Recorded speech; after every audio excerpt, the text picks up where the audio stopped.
I thought Caps was a very good player from versing him, and the things he was doing I didn't even understand. I think he has potential in the right environment, and if he has the right mindset, he could be very good. But this year, yeah, I never really had trouble versing Vladdy, though. I feel like I have him pretty downloaded as a player. I mean, I would say in lane itself, I would say I try to replicate Chovy just because not replicate, but I learned the most from Chovy. So I would say if I had to compare any pro, I learned the most from him by far in lane. Yeah, compared to my team, I'm like prime Kobe, but in general, I would say I'm average. My Interesting. team does not play basketball. But who's like the worst? Because like, it's gonna sound horrible. I don't mean this in the bad way, but I can't imagine Merwin being very good at basketball. Maybe he'd be better as a basketball. Well, that's what people were saying to me. That my friends from Toronto were saying that you seem like the stereotypical Toronto boy. Like, I could have stayed in C9 basically, but I chose not to.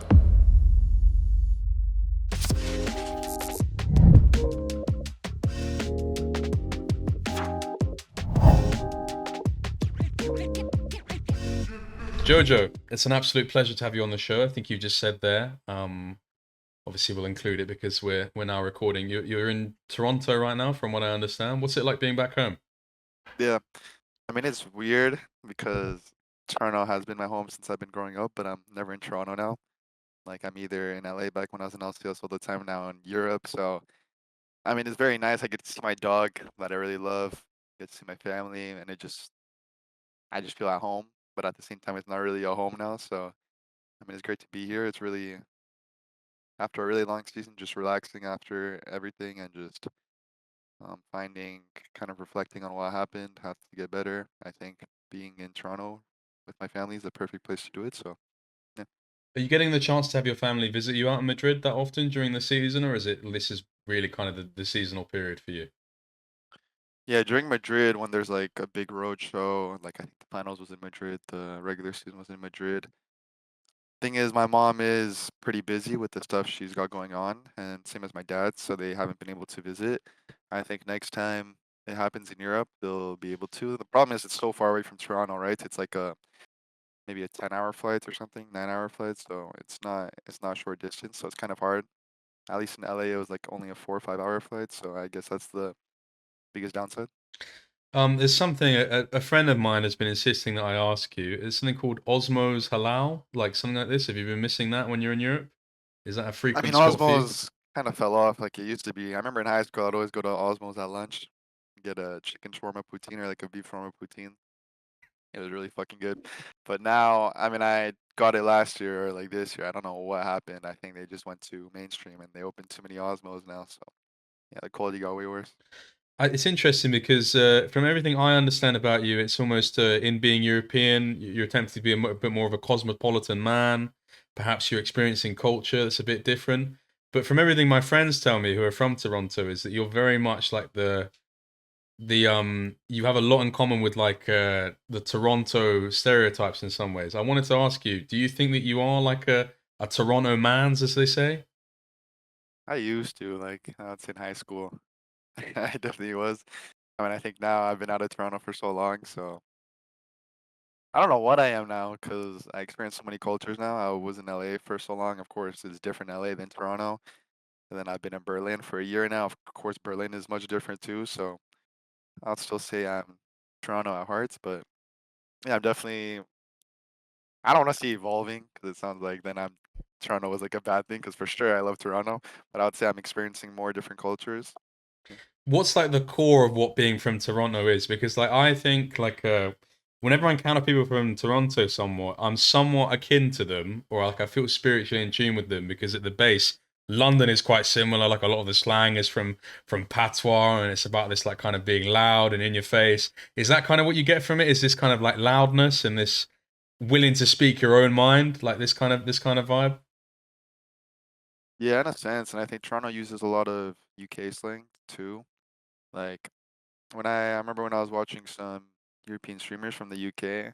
I mean, it's very similar because there's a lot of, I would say, similarities in the way people in Toronto talk. So I would say it's the way we talk and the way we act. I'd say, yeah, for sure, we're vocal and louder than I would say people in LA.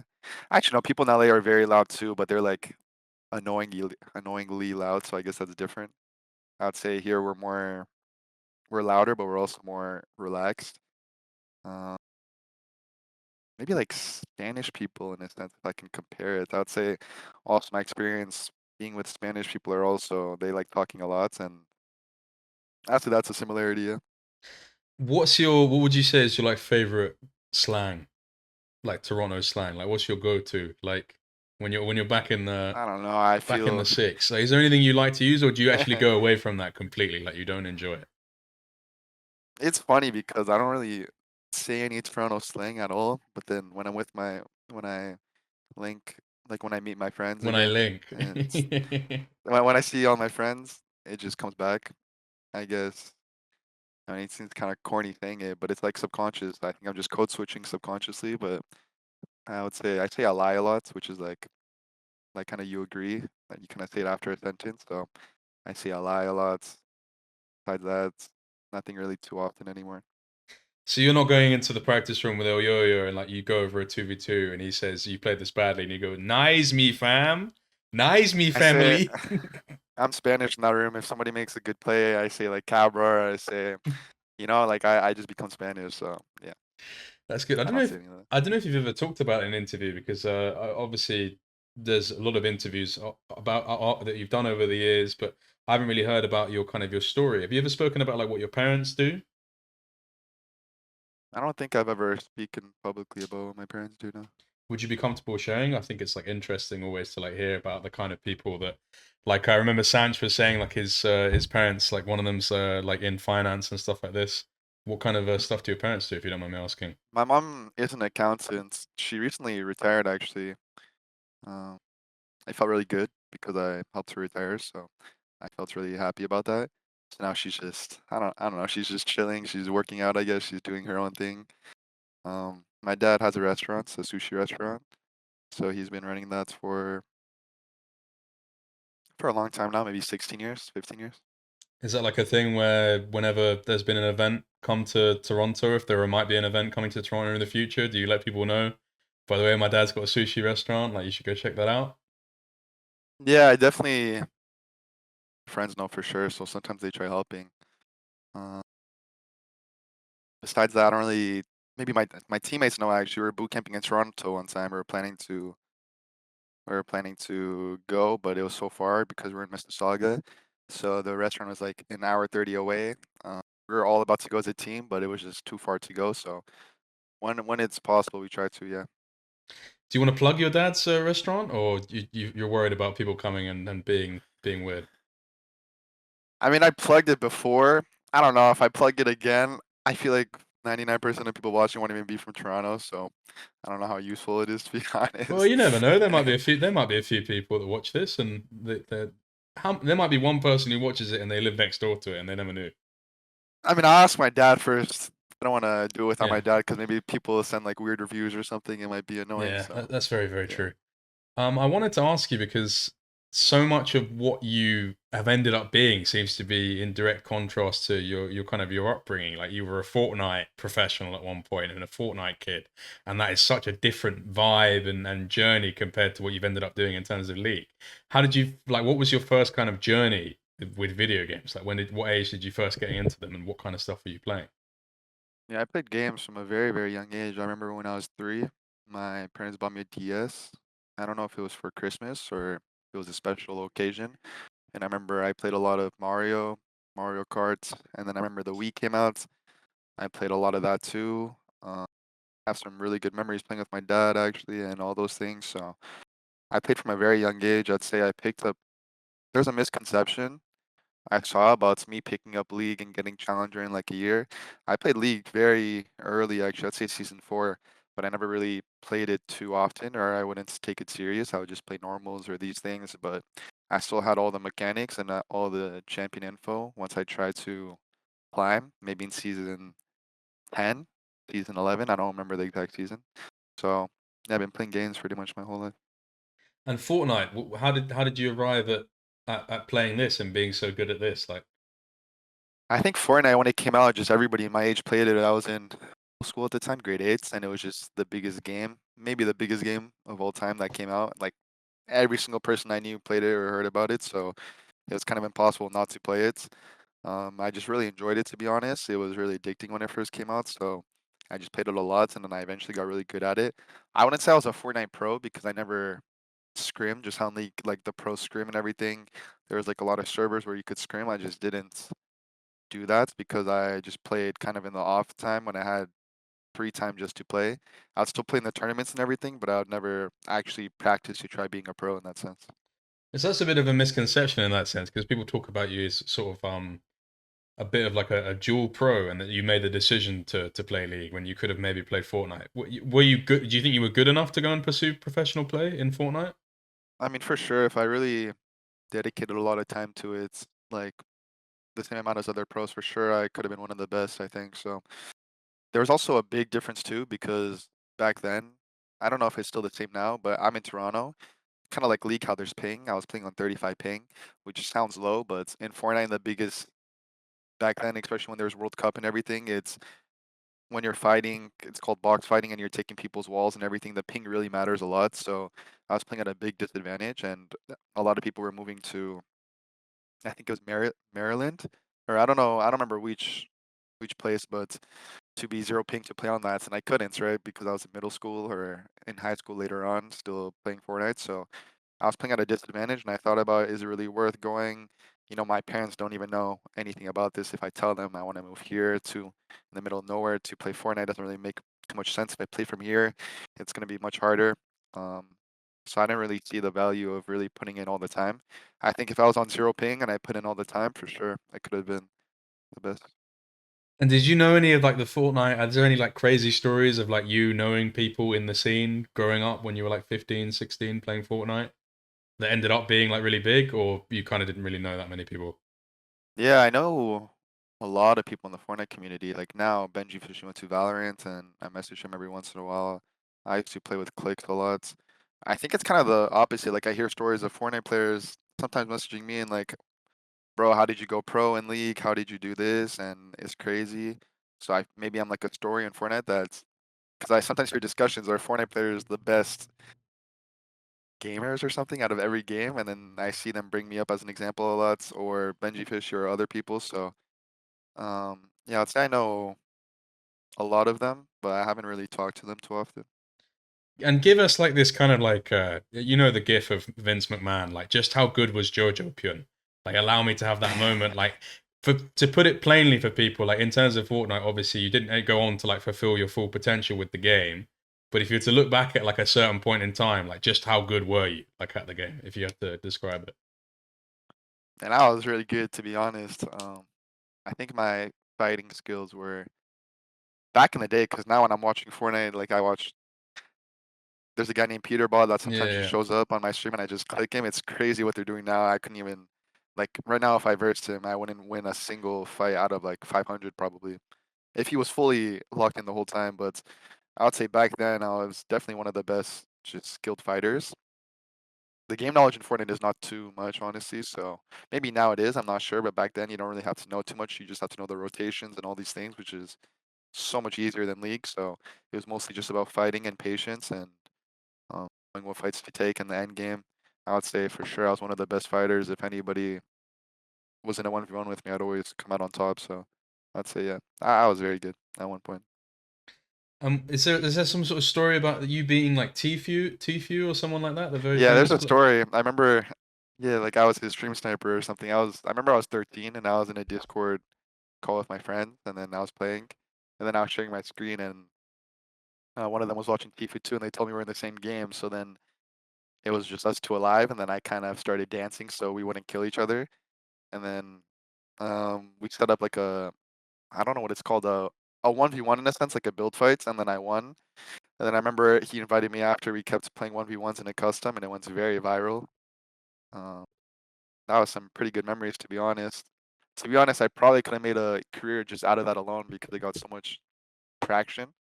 But Well, someone like Lacey, famously, that's kind of how he made his career, like as a streamer, right? Like he was just kind of stream sniping all of these clicks, especially, and then that you made a whole career off of yeah, that. So, basically, why basically. didn't you make a career off of that? Was Jojo quite a lot shyer than he is now? Because nowadays you're a bit more of a shit talker. I mean, I would say I just didn't see the opportunity back then, which is kind of stupid to say. because I was 13, 14, so I was just I suppose going to school. what my question is like, what kind of a kid was Jojo online at 13 or 14? Because I can imagine you being an annoying little fucker in terms of trash No, talk and I stuff feel like like this. online I've always been kind of not shy, but I think I've been less social than in person, which is kind of weird. I feel like in person I'm much more talkative and social. I remember especially back then when I was 13, 14, I was pretty shy online. So I don't know why exactly. I just felt like talking in person was always easier for me. It just felt more comfortable because I'm actually looking at something, I'm looking at somebody and actually talking to them. I feel like on person, I'm just looking at a screen and just, yeah, it doesn't feel as natural, I would say, maybe. So that's why, yeah. But I've definitely gotten more used to it because I remember in academy, even, I really hated doing online interviews. So I remember when it was my turn, I would just beg them, please, I don't want to do it. Which is funny because now I feel like out of most of the league pros, I'd say I'm pretty good at interviewing or pretty good at talking. So And kind of funny to see. what do Yeah. you think is the biggest kind of change or factor that's made you more receptive to doing interviews or being more social online? Like, is it just age, experience? Like, what are things that change that? I mean, I just have to, like with the career I'm in, uh, it doesn't make sense not to be honest.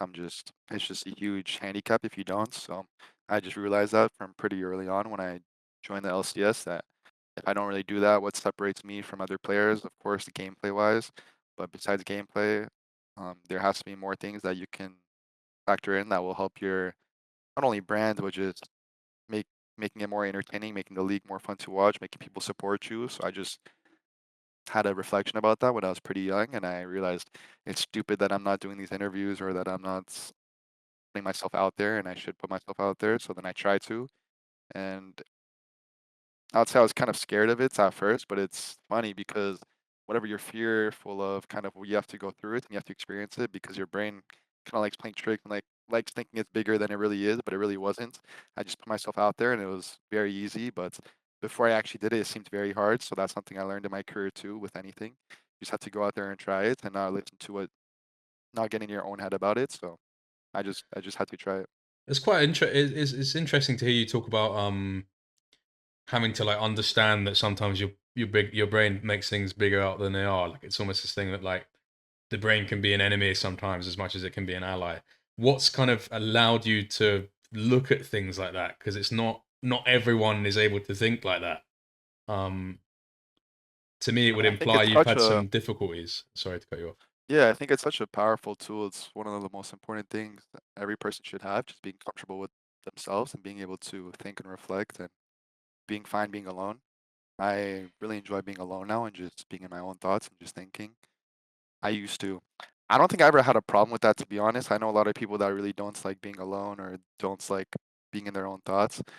But I'd say back then I just didn't really, when I was in my own thoughts, I would just always play a game or when I was alone, I would try to find something. But now when there's nothing to do, I don't know, I feel old thing, I guess, but I like to just reflect and think and just think about how life goes because I feel like life goes so fast and since time never stops, if you don't really ever stop to think, I feel like time is kind of going, but you're never following it because you're not really thinking about how fast everything is going and you're not thinking about am I on the right path or is everything I'm doing anything I could do better, these things. So it really helped me. I would say I would say after the C9 incident, to be honest, because it was, I would say, the biggest down point in my career is when I really started to reflect more in that sense and think more and being alone with my thoughts and thinking how I could do things better, for sure. I wanted to ask you because we'll get onto the C9 thing in a bit. It's obviously going to be a point of discussion. But just from that, like for someone that's very introspective and clearly like spends a lot of time in their own thoughts, as you said, how strong is like your visualization, for example? Like you know the famous thing of like the apple in your mind. Like, are you someone that is able to like kind of go into their own thoughts and like just kind of visualize whatever they need to, or I would say I visualize before games, before stage games, and how I see everything playing out or how there's things I can't control, how I can control it. Like, let's say things go out of my way in game or just, let's say the crowd is against us or there's like some difficulties, technical difficulties that I can't control. I try to visualize that and it helps me just go through it very easily. I would say outside of just competition, I'm not sure if I visualize too much. I just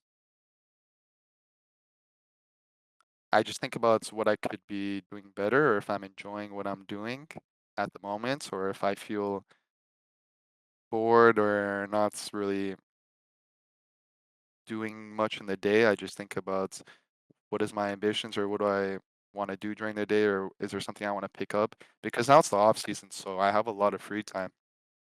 And besides seeing my family, seeing my friends that I haven't seen in a long time, it's not much, to be honest, to do besides League for me. Like, I don't really play another game anymore. My mom keeps telling me to. It's funny because my coach keeps telling me to pick up reading. My mom keeps telling me to pick up reading. I know reading will be good for me.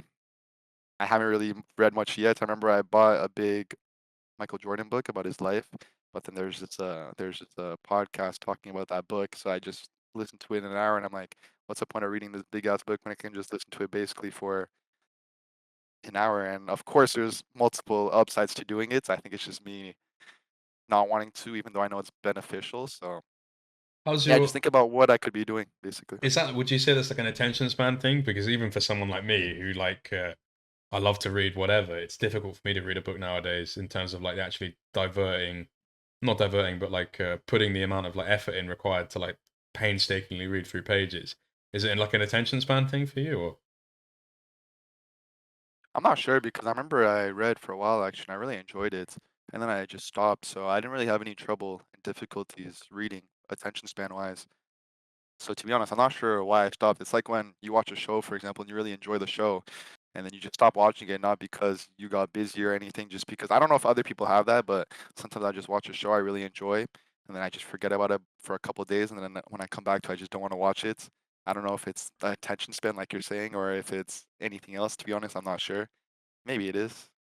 what kind of stuff? Do you have appreciation for like a good book, a good piece of literature? What kind of stuff do you like to read? What kind of stuff do you like to watch? Like, what in terms of media consumption? Who is Jojopyun? I mean, show-wise, I like to watch any type of show, like whether it's. I guess I haven't watched anime too much. I try to watch Death Note. And the same thing I'm talking about, I just stopped after season 1, even though it's pretty good. So I like thrillers a lot, or I like dramas a lot. For example, I mean, it's very generic, but I'm just like my favorite show is Breaking Bad or these type of shows. But I'll watch any show, any movie. So I would say book-wise, I just like reading self-help books, like or just learning about other people. If entrepreneurs or athletes have their own book about their career or what they did, I like reading that a lot, or just like reading books about mindsets or those type of things. I never really read fiction books too much, so yeah. That's fair. Interesting to hear. I have something to ask you about. I watched the interview you did, and it's you mentioned in the interview starting playing back when you started playing. You started playing in season 4, and that clicked in my mind when you said that. But it also is a question that they ask you. It's in the C9 rapid fire questions. There's a point in which they ask you all these countries you've visited, and I was sat just being like, oh, okay, cool. This is going to be a doozy. He's going to say like, oh, I've been to Europe, I've been to the US, but you say that you visited Israel, Palestine, and Lebanon. And Yeah.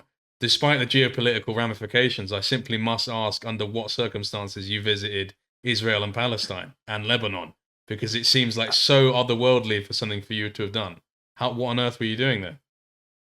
It's pretty funny actually. My mom is a very strong Christian, so when I was like 9, 10, there was a there was a Christian retreat, I would say. So it's like little Asian kids like myself around my age from Canada and America, like from all the states, would go on a missionary retreat. So when I was my first retreat when I was 9, maybe I went to Lebanon, which is crazy to think about now.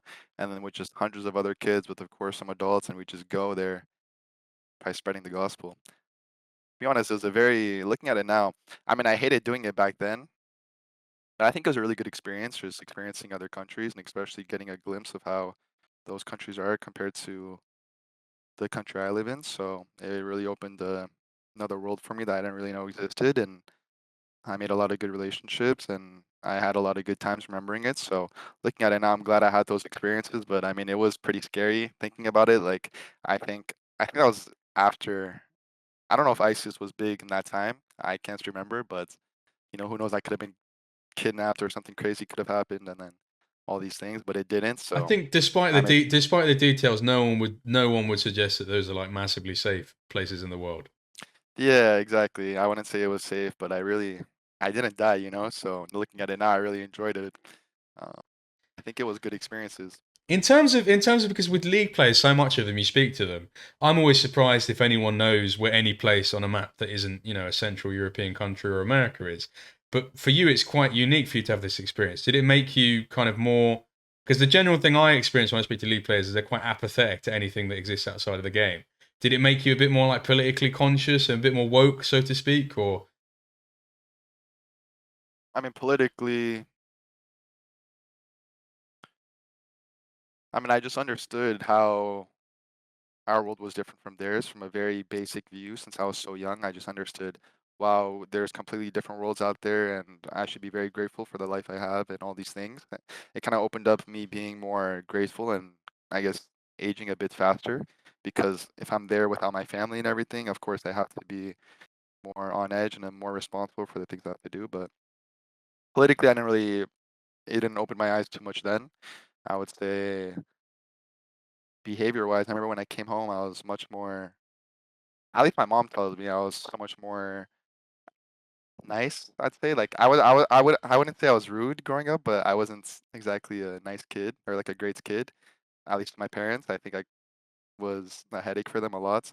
But I think whenever I came back from these retreats, my mom always told me like, "Oh, I'm an angel for the next month. Like you changed so much," which is true. I did see those patterns changing, so I guess my behavior did change.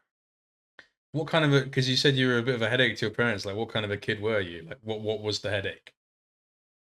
I think I was just a dumb troublemaker kid, to be honest. Until I was in middle school. I think before middle school, I remember as a baby, I used to cry a lot. That's what my mom told me. So from then, you can kind of expect how me as a kid or as a baby would go. So maybe that's every kid, to be honest. Maybe everybody's parents say that to their kids, but yeah. I suppose my question would be then, like, do you remember like what the most trouble you got in at school was, or like what the most like naughty thing you did at school? I'll share what mine is to make you feel a bit more comfortable. I remember the most trouble I got in school for was it wasn't even something I did, but I got joint punishment with it. Was basically there's this kid called Dennis that I was friends with, and Dennis was in my year at school. I saw him the other day, like for the first time in like 6 years. But Dennis, like famously, like I was always so I've been the same height since I was 14. I like I literally reached max height at 14, like 5'6", 5'7". But Dennis was always, even when we were 14, like 6'1", 6'2", and massive. When he went Yeah. to university, he actually played American football, which gives you an idea of how big he is because he's from the Yeah. UK. What the fuck is he Yeah. doing playing American football? He's from the UK. It makes no sense, right? And so Yeah. Dennis, one day, we're all in a detention together. It's after school. It's for 2 hours. And I go to the toilet during this, and Dennis like follows to the toilet just to like take the piss or whatever. And as I'm going, I'm literally taking a shit. And Dennis basically decides to fuck with me. He like pulls himself, like there's dividers, obviously, there's it's not like cubicles, it's like I'm in a different stall. He pulls himself over the wall of the stall to like peer over and fuck with me. And then I look up, I'm like, how the fuck has he done that? And literally because he does it, I'm so freaked out. I scream. I'm like, ah, I'm like, what the fuck? And then he gets freaked out, and Dennis like he like loses his grip from No one tell me he thing. falls on you or something. No, no, no. He loses his grip, and then he falls back on the toilet from because he's obviously gotten up on the toilet to pull himself up. Yeah. He's not Yeah. that tall, and then he falls Yeah. back on it, and because this guy is like 6'1", 6'2", like probably like 130, 140 kilos, he crashes on the toilet, and the porcelain toilet just comes off the wall, like it just falls off the Shit. wall, and all the shit water and all the water just comes pouring out, and then like he like rushes out to like avoid it. But I'm just like stuck in there because I've not made it out. So I just like literally get up on the toilet to like avoid all the water. And then I have to like wait for like the plumbers to come and like save me and whatnot. But I was in trouble for it because like I didn't snitch on him. I was like, oh, I didn't see what happened. And then no one, no, we That is both, annoying when you get in trouble when you don't do it. Yeah. But what kind of I mean, stuff was Jojo getting up to? Anything similar? Like, what was the worst thing you did in school? for sure, nothing like that. I would say nothing like that, but I'd say Okay. that's a really good story. My stories are not that. I would just say from a very early age, like grade one, I got into a lot of fights. I remember. So then my mom and dad had to take me out of the school, and they sent me to like a private school. But then I would say from there, I grew up pretty fast. I would say Damn, you're a middle little bit school of a, and you're a little bit of a, you're a bad boy. You got sent to private school because you're getting in fights. Were you winning these fights? I mean, I remember we'd used to take off our shoes. It was like it was fights with my friends. It wasn't even fights with just two fights. I remember we'd take off our shoes in grade one. I'd put them on my hands and they'd like boxing gloves and we just boxed each other. But it was for fun, so it wasn't anything serious. But then the teachers were like, they'd call my parents, and then my parents would get very, you know how, Yeah, of of course, course. they should be mad. So and then those type of things happened a lot in that sense. And then I think after that, I mean, I do have funny stories, but I wouldn't say I was a bad kid in middle school, high school. Yeah, I mean, I just experienced school. I just enjoyed it, but I have stories, but I would just say I was just a normal kid. I wouldn't say I was too bad later on. You don't feel like sharing the stories? They're not. I mean, just funny stuff, just tame. So I don't know if it's because you just did a really good story. So I would say my Don't stories are listen. Don't like feel it. three times less funny. Don't feel embarrassed. I want to know about you. People want to know about you. As funny as my story is, I'm only DonJake. You're the wonderful Jojopyun. We want to hear your stories, man. I remember any. It can even be from beyond like childhood, like all the way into like adolescence, right up until your league career, while you're still in school. Like, what are some of the funniest things that were happening to you at that age? Like, what are your like? I remember when there were Zoom classes actually, when there was COVID online classes. Um, yeah. So then, since there was COVID and there was online classes, I remember I would just join classes in my school. I'd also do with my, because then I went to a public school in high school. So then I would do it in both my old friends' schools and also my high schools with my friends. Since the teachers don't really know what's going on, everything's so new to them, doing all of this online stuff, it was really easy to fuck around. So I remember I'd change my name or I'd make new accounts with the principal or my friends would, and then we would just join the chat, and then they see the principal joining the classroom, and all of a sudden they would switch their whole tone, and then we just have conversations with the teacher the whole time. And then doing that in the sense they're not really talking about their work anymore, so we don't even have to do much, or we don't even have to listen, or all these things. Or I remember in COVID, you would just sleep in class, or you wouldn't really pay too much attention because it's online, unless it was important. So they'd sometimes call out names in person or in class to make sure you're listening. Remember, 50% of the class just wouldn't respond after like 2 minutes. They say, "Oh, I was lagging," or "Oh, something happened, technical difficulties." But at one point, they kind of caught on. So then, yeah, using it as a principal thing, you would just send a principal there to watch, and then you just have conversations with them, and then they would never ask any of the students to keep talking, so you could just go back to sleep or do whatever you were doing. Those type of things. I would say in middle school and high school, I don't know, just I really have to think about it because I forgot a lot of them, so there's nothing that really comes off the top of my It's head. But very funny for me to hear that you were impersonating school principals during Zoom classes in COVID era. That is that I is mean, it was that is very funny. I mean for sure you had to because like think about it, you could change your name, you could just change your name, or you can make a new account. So it doesn't make sense not to. To be honest, you just kind of have to. Whatever happens, kind of happens after. But in the moment, I thought it was pretty funny at that time. So Were you just impersonating principals, or were you like giving fake names? Like, if you ever came up with fake names, like, are you good at coming up with fake names? no, I don't think I'm too good at that. I remember there was a website. I forgot what the website's called. Is it Quizlets or Yeah, yeah, yeah. Or I like, don't remember, but like you could always put a name and stuff. You could always kind of troll the class, but I never really did that. I wasn't too creative. I remember uh, other classmates would do that all the time, but I was not too creative at that. So yeah, that wasn't my thing. you sound like, in fairness, you sound like you're a bit of a nightmare. It wasn't bad to be honest. Like compared to what other people did, I would say it wasn't too bad to be honest. Were you like, were you like in a friend group with people that were even worse than you? You sound like you, from what you've said there, it was like you implied there was some real dangerous trolls around you. You were like maybe the smallest shark in the pack. To be honest, no, they weren't. Like we would. fuck around every once in a while, but it's not like we were school threats. It's not like we were No, doing something wait, like wait. it's not like School threats yeah, is crazy. it's not School like threats is crazy. Let's be okay, not careful. yes, it's not like we were like the teacher would come in and be like, "Oh no, it's." I think the teachers loved me a lot, to be honest. Like I had a lot of good relationships with them. Um, I'd say we just every once in a while when the opportunity was right, you have to take it. Just like anything in life, you know. So there's a good opportunity to fuck around. At least back then, my mindset was, why not? If it was a great opportunity. Fair enough. And talk to me about League, because we talked about you kind of being into Fortnite, but when did you kind of make the decision that, you know, you didn't really want to play Fortnite anymore? You talked about ping being a factor, but when did League become a thing where, oh god, damn, I want to play pro? I think when I was in grade 9, grade 10 is when I switched from Fortnite to League. Um, or I started playing League more. I would say I played both of them at that time, but I was only playing Fortnite at one point when I was in middle school. I would say the end of grade 9, I started playing a bit more League, and I thought since I had all my mechanics already from playing earlier since season 4, whether it was in normals or ARAMs or in ranked and like silver, I still had an idea of how everything worked. So I just found it very easy to start climbing. So then I just kept playing League since I kept climbing, and then I just really enjoyed it too. I felt like Fortnite was getting kind of boring at that point, so I found another game that I can play a lot and have fun with.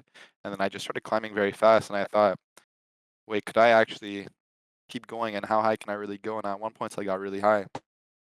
And then I hit Grandmaster. I was about to hit Challenger, and then that's when the thoughts came to my head: can I go pro in this? And then that's when I When you got really high, once what had you taken?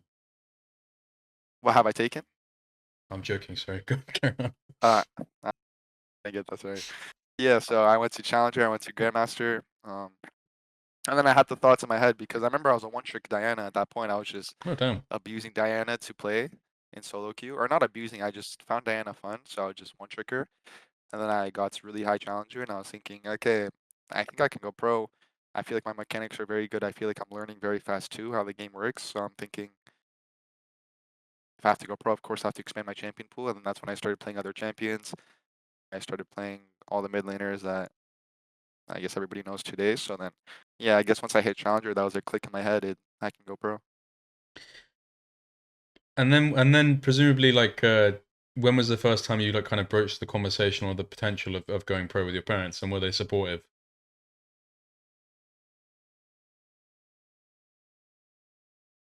They were definitely supportive because in grade 10, at one point, I remember in grade 10, I skipped school a lot.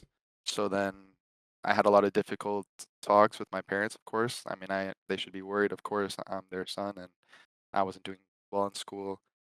I wasn't going to a lot of classes. And then I told them I could really go pro in this. I'm really good at this. I want to do this. And then at first, of course, as they should be, my mom was very hesitant and didn't know what to do. And then I think at one point, she kind of saw how well I was doing. She studied on her own and she saw how high rank I was with how young I was and how fast I was improving, and they kind of bought onto it. So I would say I'm very grateful for having the parents I have because a lot of parents in that opportunity with how I was doing for sure would just send me back to school and just force me to go, even though I had a ambition and a goal, which I understand at the same time too because it's so new and my parents don't understand anything. So it is very rare for me to have these type of parents. So I am really grateful of that. So then yeah, they kind of bought into it, and then at that point, that's when I just kind of hit the full go, and I started really trying to get as high as I can in in league and try improving. And then that's when EG, Peter Dunn, and Andrew Barton they messaged me to go to academy, to go to LA. And then of course I have to take that decision because this is my only kind of plan now. I don't really have a plan B since I was doing online school in a sense, like I was doing it in a sense, but I didn't want to do it, of course, and my parents knew that. So this was kind of my only full goal that I wanted to pursue at that time. So then I just kept going. And I suppose my question would be in terms of like for me, there's an interesting thing, especially around that period of time when I look back at it, and so much of it has to do with Fortnite. Like I remember the first time my dad ever knew about esports was like he sent me an article of like someone in the news, like some kid who just won like 2 million in Fortnite. Yeah. And then it was like a thing where like, oh, this is like legit. Did you ever have the experience with like your parents just being like, yo, like These people are winning so much money in Fortnite. And did they ever like say, "Why are you playing League? Why don't you play Fortnite anymore?" Yeah, for sure. I mean, World Cup was so big. Everybody my age knew it. Even it was on the newspapers. I remember my back then the newspapers or even online digitally. I remember my principal and teachers would even talk about it. Wow, somebody just won 3 million playing this, and the prize pool was, I think, 30 million or something. So they were talking about how crazy that is. And I told my mom about it too. I tried to qualify for it too. Actually, I was very close. So I remember when I was playing in the tournaments, my mom would just go out and then come back and then ask if I made it, and then I was so close this one time I remember, but then I didn't make it. So then it was sad and all that. So they for sure knew about it because I was also competing in it, trying to make it. So um, I remember people, I would say not my parents, my friends told me like you shouldn't switch from Fortnite to League. There's so much opportunities in Fortnite and so much just money in Fortnite too. It doesn't make sense. But to me, I just enjoyed League more. To be honest, I felt like Fortnite was getting stale, and just the esports scene is so much better in League. Of course, it's the biggest esport in the world, so there's gonna be much more competition and it's gonna be much more structured. Even still now, I feel like Fortnite competitively is so bad. So it made sense to me to switch from Fortnite to League. And then obviously you go to EG Academy. That's kind of your first opportunity. You talked about there. Andrew Barton and Peter Dunn had a look at you. Are you familiar with like you probably wouldn't have been told at the time, but like in retrospect, have you ever had like the conversation and revealed to you of like how they found you, why they thought you were good, stuff like this? Yeah, for sure. It was just because I was very high rank, and when they watched me, I was very aggressive mechanically. And their mindset and a lot of coaches' mindset is if somebody has good mechanics and they're very aggressive, you can. It's hard to teach that. It's hard to teach the mechanics, but you can teach everything else. You can teach the knowledge and the details of how to get smarter in the game, but it's hard to teach how you click and how you play aggressive and these type of things. So they saw that I had a lot of the word is I guess is talent, and so they could build off that since I was very young. So I would say it was pretty easy to. It was kind of a no-brainer, I would say, to at least take the opportunity and see how fast I'd improve, and then if I don't, it was still a very good opportunity, you know. And even just before you played at EG Academy, I think when you were playing like what would have been like I presume collegiate stuff like the UPL. It's more like amateur collegiate. You played on a team I with was playing, you yeah, played on a team with Sheiden for a little bit, right? Or Sheiden? yeah. What was that like? Because that's way back in the day, and like all I know about Sheiden nowadays is just being probably like the least personality based league player who's ever played in North America ever. You No, no, I'll he's the most. He's the most for He's the sure. most, you think? Okay, so give me your insight. You know him quite well, presumably, and you played with him Yeah, back then. Give me your idea of Sheeden. yeah. I played amateur for a couple months. I had a friend who was a coach, and he just wanted to make an amateur team. So then he was friends with me, Shaden. So then we made a team together and we just started playing for a couple months. And then me and Shaden got picked up for academy after. I remember Shaden, I always talked to him online, just seeing him in solo queue. I remember the first time I met him in solo queue, he told me, what was it? He flamed me, but I don't remember what he said, but he said something Shaden would say, you know? But then we just became friends after that. But I didn't really I played with him actually in EG summer 2023, so that's when I really got to see him in person and everything. I think he's very funny in person, but just in interviews, I don't know what he thinks. Like, I think his brain kind of turns off in interviews, so it seems. But that itself is pretty funny too. Like when I watch his interviews, I feel like it's really funny. So kind of the idea of like he has no personality, or he's not showing anything. In that sense, it's also No, really no, funny no, no, too. no. I Or think at least he, I found that amusing. yeah, I think he for But sure has personality, but it's just so funny to kind of see how much he just shuts off completely in interviews. yeah, for sure. I mean, I feel like he's so different in person, and he's honestly one of the funniest people in the league scene I've ever met. So if he was like that in interviews and on, I don't know about on stream because I haven't watched too much, but I feel like if he was like that in more out there in social media, he'd for sure. Yeah, I think for sure everybody would know his name because he's very funny. What are like some of the? Are there any funny stories you can share with him? Like examples of why you think he's so funny in real life? I think he just does the most craziest things at the most. He just has good comedic timing, you know. Like he just says something you just don't expect at all. when nobody's talking, or even when people's talking just completely out of nowhere, you just don't know what's gonna come out of his mouth. And for some reason, it's just always funny. So I'd say he just knows when to be funny, and it's very unexpected. So I just say he has very good timing. Is the thing. You can't think of any like specific one-liners right now? Nah, because I wouldn't say it was even one-liners. It would just be if I say it now, I feel like it wouldn't be funny, but in the moment with everything that's Yeah. going on, with how tense it is, it's funny then. But if I just say, "Oh, he said this now," it wouldn't be. No one would No, I really get see you. it funny. I get you. I Yeah. get you. But in any case, when you go to EG Academy, this is like back in the day where like Academy is a thing, and like you can actually like well they've obviously gotten rid of academies now, and it's a lot less unsustainable. I wondered if you could share with us like this offer that's on the table, EG Academy.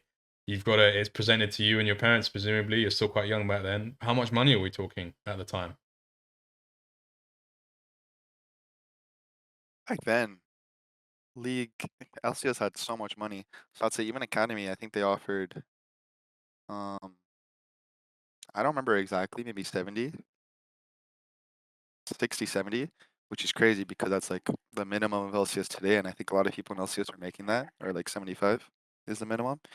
So even then, and seeing that I moved to LA and they pay for housing, they pay for food and everything, it was a very easy decision for me to make because it wasn't even tier one yet, so it was only tier two. And everybody thought LCS was going to grow so much still because that was like, I would say, the top of the top before everything burst. So it made sense for me to go, of course. And then my parents saw the contract. I think my mom didn't believe it at first or thought it was like a scam or something. I don't know. But then I remember she talked to them and she talked to EG and everything and saw it was real. So then it would become a pretty easy decision for my parents and me to make. And how it's such a weird thing because you're so young, and like it's kind of one of the unspoken things where you're just almost immediately making. I mean, maybe it's a bit different in the US because I realize that salaries are like very different. But like 60, 70 here in Europe is like if I was making that at that age, it would be more than my parents make. Like, and obviously 60, it's different because it's quite common for people to make that or more, depending on whatnot. But in any case, it's like you make like a competitive salary to your parents who've worked their entire life, gone and gotten a degree presumably in the market, the job market for so many years. How does that feel? Because it's like you've done it off of playing video games. Like, what was that like? Yeah, I think they just saw it as a once they saw the contract, they really started studying a lot of it. So I would say they still researched it before, but I think when they saw, well, I can actually move to LA and there's like an actual structure for all these tournaments and there's teams and they set up housing and everything with a real salaries, not just tournament winnings and these things. They started really studying into it and seeing how lucrative and how popular it really is. So then for them, they just kept supporting me because they're like, you're still in tier two, you can go to tier one and all these things, you can keep going. So for them, they just saw it as an opportunity. Wow, this really is a real thing. It really is becoming very big and it is a very big thing. So they just wanted to see me keep going. And talk to me about your relationship with Peter Dunn because he's someone who's come on record like he's got like a very good talent ID, like he's managed to find some of these players. Like, what were your first impressions of him? Because presumably you would have gotten on a call with him very early, and you would have had an impression from that, and then you would have gone and met him in real life and seen all of this.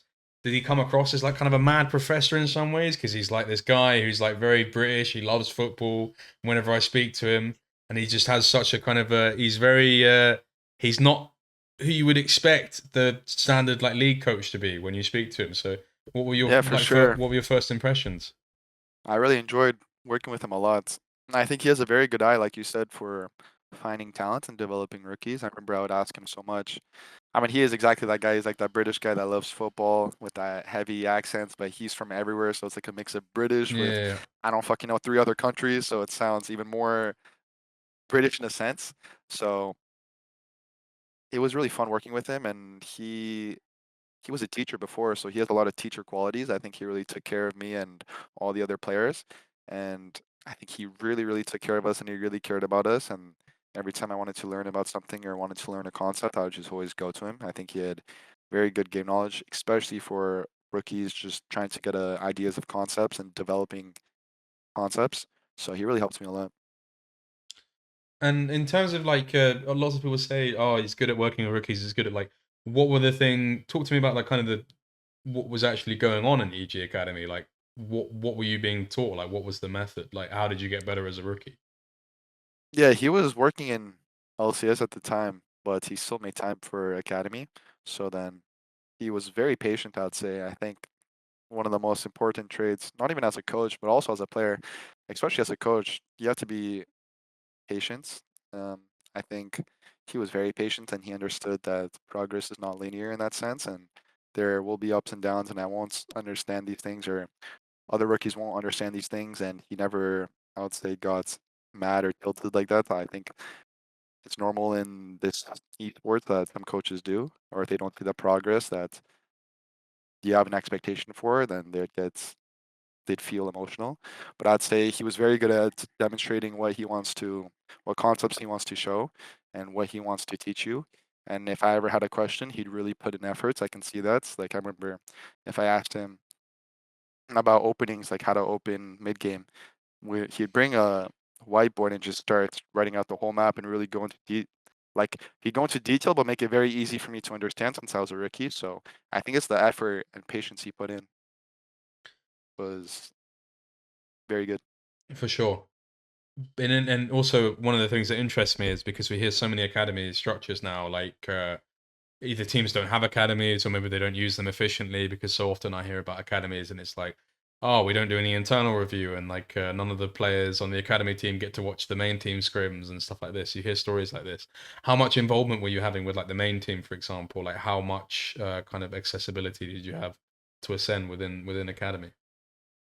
Yeah, I didn't know that was a thing to be honest, because in EG, or at least back then, because in EG there was a Discord and there was a VOD Discord, so LCS would always just upload their scrims, so I could always just watch it every day. So I would just watch it every day and see how they're playing in their comms and things. So it's very easy for me to get LCS information and see how their games look like compared to my academy games. So I heard in other orgs they don't really do that, which to me is kind of weird because I think the point of academy is to develop them and try to get them learning as fast as possible. And to do that, of course, using tier one as a resource is very important, right? So I just did that a lot. Yeah. And how much of it, because it's I mean, the unspoken thing that I'm really interested in perspective of is coming in as a rookie and playing academy. At what point are you thinking, well, I think I'm better than our main mid laner. I'm going to take his job eventually. You're probably not thinking about it like that, but it's like I'm fucking good. I want to play tier one. Like I'm coming after your spot, buddy. Is it how much of that factors in? Like, what's the mindset towards that going up to tier one? Yeah, I mean, to be honest, Jizuke was a mid laner, and I had a good relationship with him too. And I just tried to learn from him as much as possible. Like I would see him and I would talk to him about. He was very aggressive, kind of like myself too. I think that's kind of his known thing. So then I would talk to him about like in these trades, what were you thinking, or what do you think the meta is and why, and these things. So I would say I more had a learning relationship from him. I think I learned a lot from him. Was it I difficult? knew. Was it difficult with him because obviously you're learning a lot, but you need a translator there as well, presumably.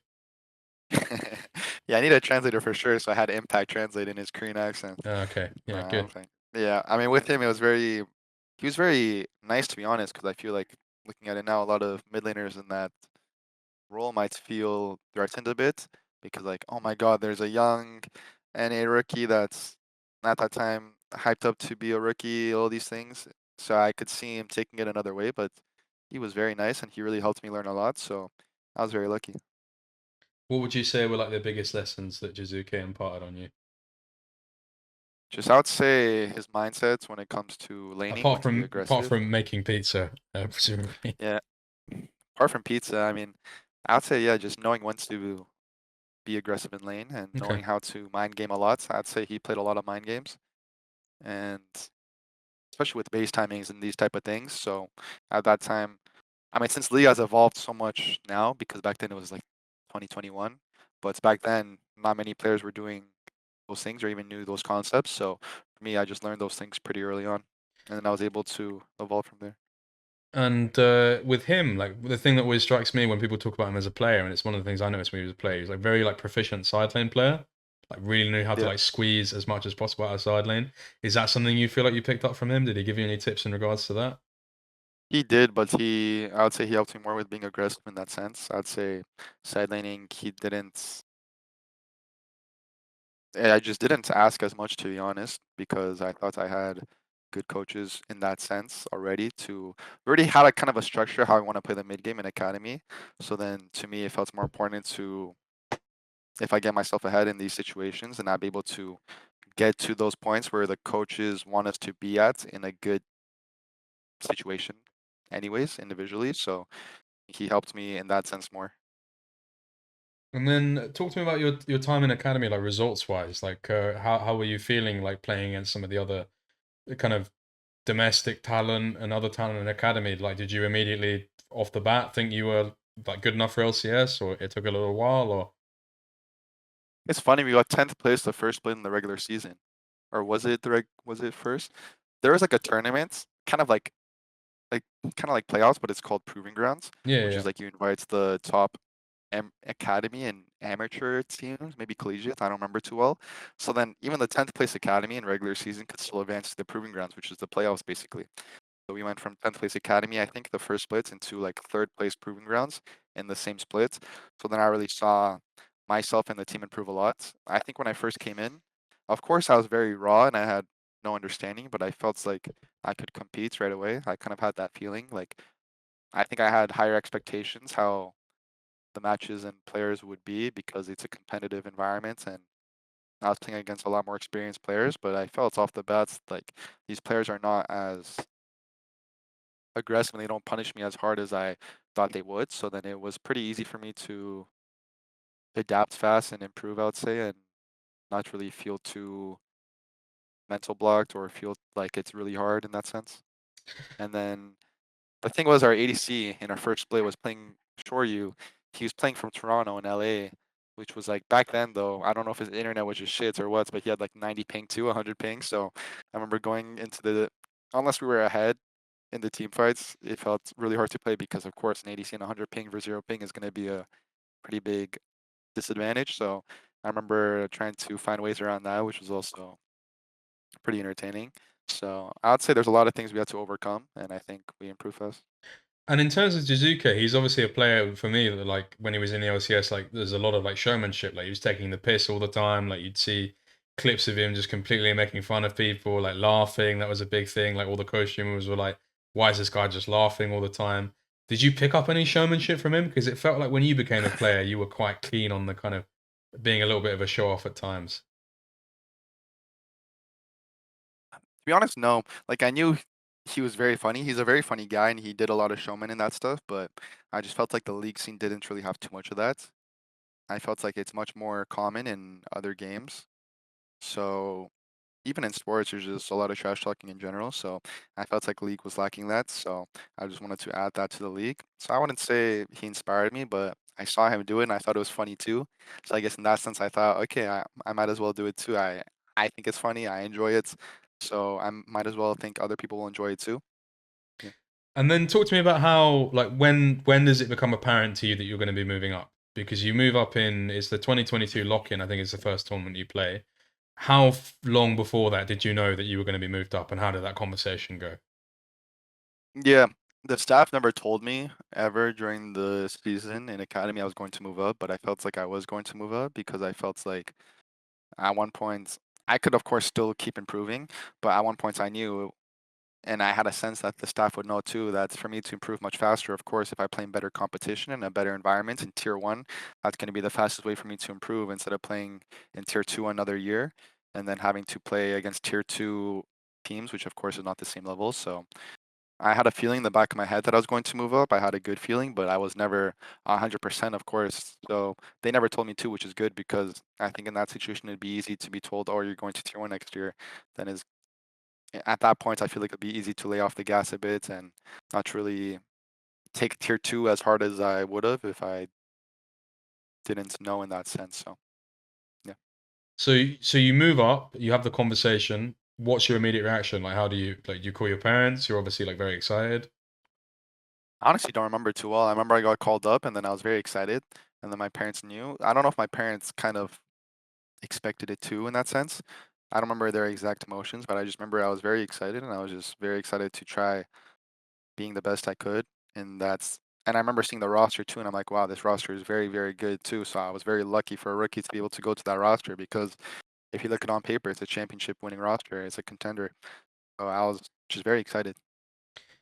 Yeah, for sure. And then day one, in terms of like, presumably you would have interacted with some of these players before at some capacity, maybe on Discord, or if you're in LA, like you might have seen them around. But like, what was it like, kind of that first day of being part of the team, meeting like, I mean, you can go top to bot, Impact, Inspired, Danny, and Vulcan. Yeah, to be honest, I would say it's pretty common in academy meeting the team for the first time too. I think it's just any team. There's that kind of sense of you don't know anything. You know some things about them, but you haven't really interacted with them unless you were friends before. I didn't really know any of them too much before. So it's just meeting new people in general. I'd say it's always the same feeling in any team if you don't know them before. It's just getting to know them and knowing that you're going to play alongside them. So just talking with them and trying to get close with them. But I wouldn't say it was anything unique or anything too crazy about it. Yeah, but of course, it's not. But in terms of like meeting, like when you first got a sense of who these people were, like what were your first impression of like Impact, for example? I thought Impact was very dedicated to his craft. I could tell that he was very focused on league and he just wanted to win and he really put in everything. That's kind of what I got the sense early on with the team with Baird, Impact, Vulcan. They just seemed very serious off the bats. In Academy, of course, everybody's serious too, but I didn't feel the same seriousness level or the same, I'd say, the same ambition. I felt like they are very ambitious.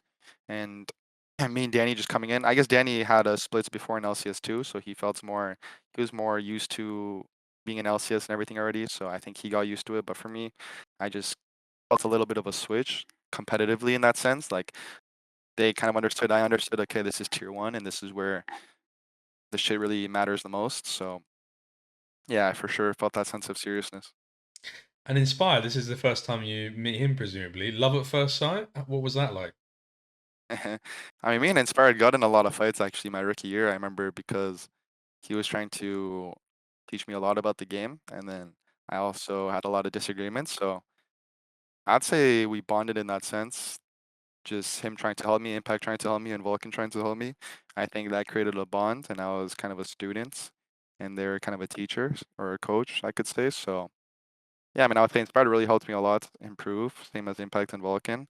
So it goes for everybody. When I first met Inspired, I just thought, wow, he's very direct. I mean, I think everybody now, especially after what happened yesterday, can see he's very direct. And I think a skill you need to learn, not even in esports, just in general, in the world in general, you have to learn how to adapt to people for me. So I really, or you have to understand people too and what's their intent. So for me, when I look at Inspired and he's direct, what's this intention of that?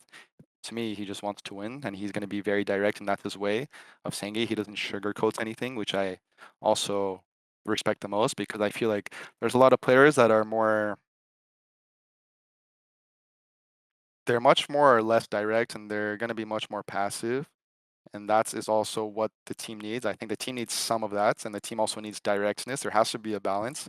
I feel like if there's five people just, if there's five inspired, or if there's five really passive people, I think it'll be very chaotic. I think you have to find a really good balance, and I think that's what we had because we had three kind of veterans in that sense, and then we had me and Danny. That was, I mean, I would say I was pretty direct, but nowhere near.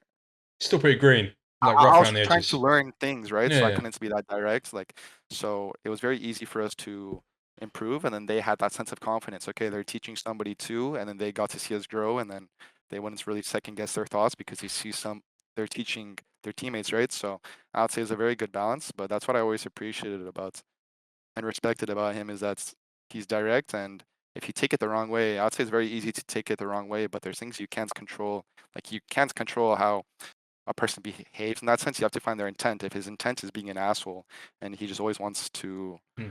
be right out of his ego, then of course it's going to be hard. But I realized fast that that's not his intent. I think it can come out like that if you haven't worked with him.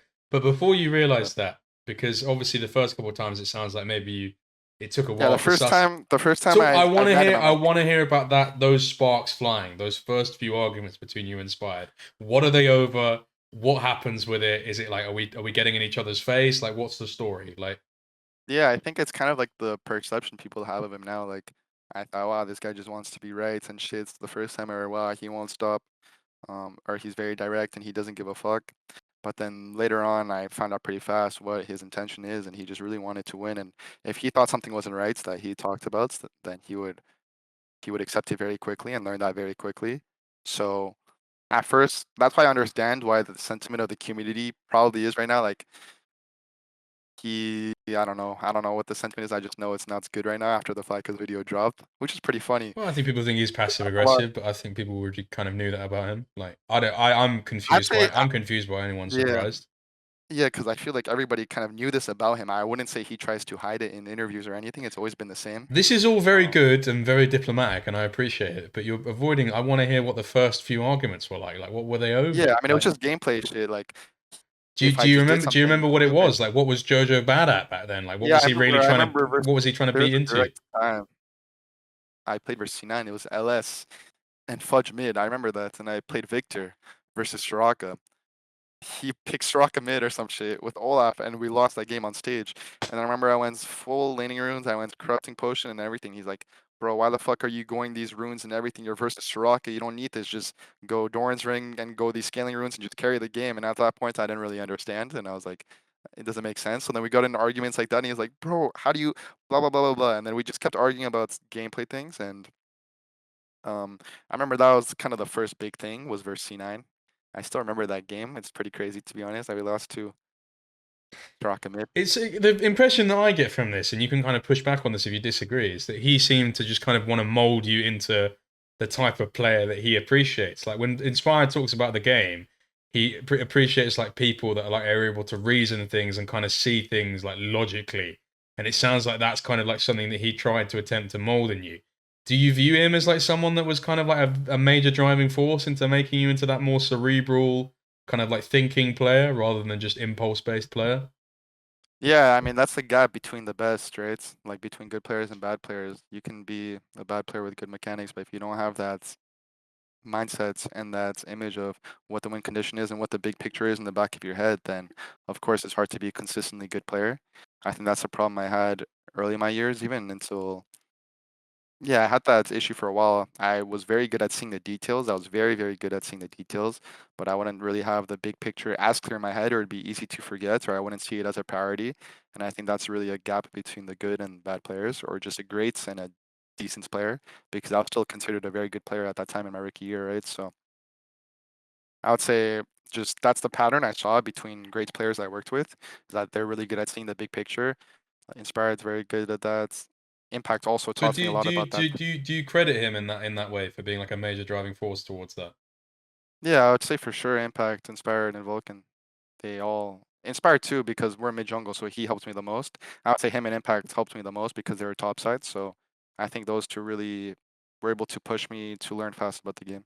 And were you quite stubborn at first? Because it's a thing where like I know from like just from what is implied to me, it seems that Inspired's had a lot of the same issues this year trying to get some of these ideas across to Masu. Like I got that idea from when I interviewed him. It's what was kind of implied, and then that was further confirmed to me by the FlyQuest thing that I watched. What was it? Was it quite difficult to get through to you initially when you look back? Like what you know now and the Jojo then, were you quite stubborn? Was it quite hard to get through to you at some point?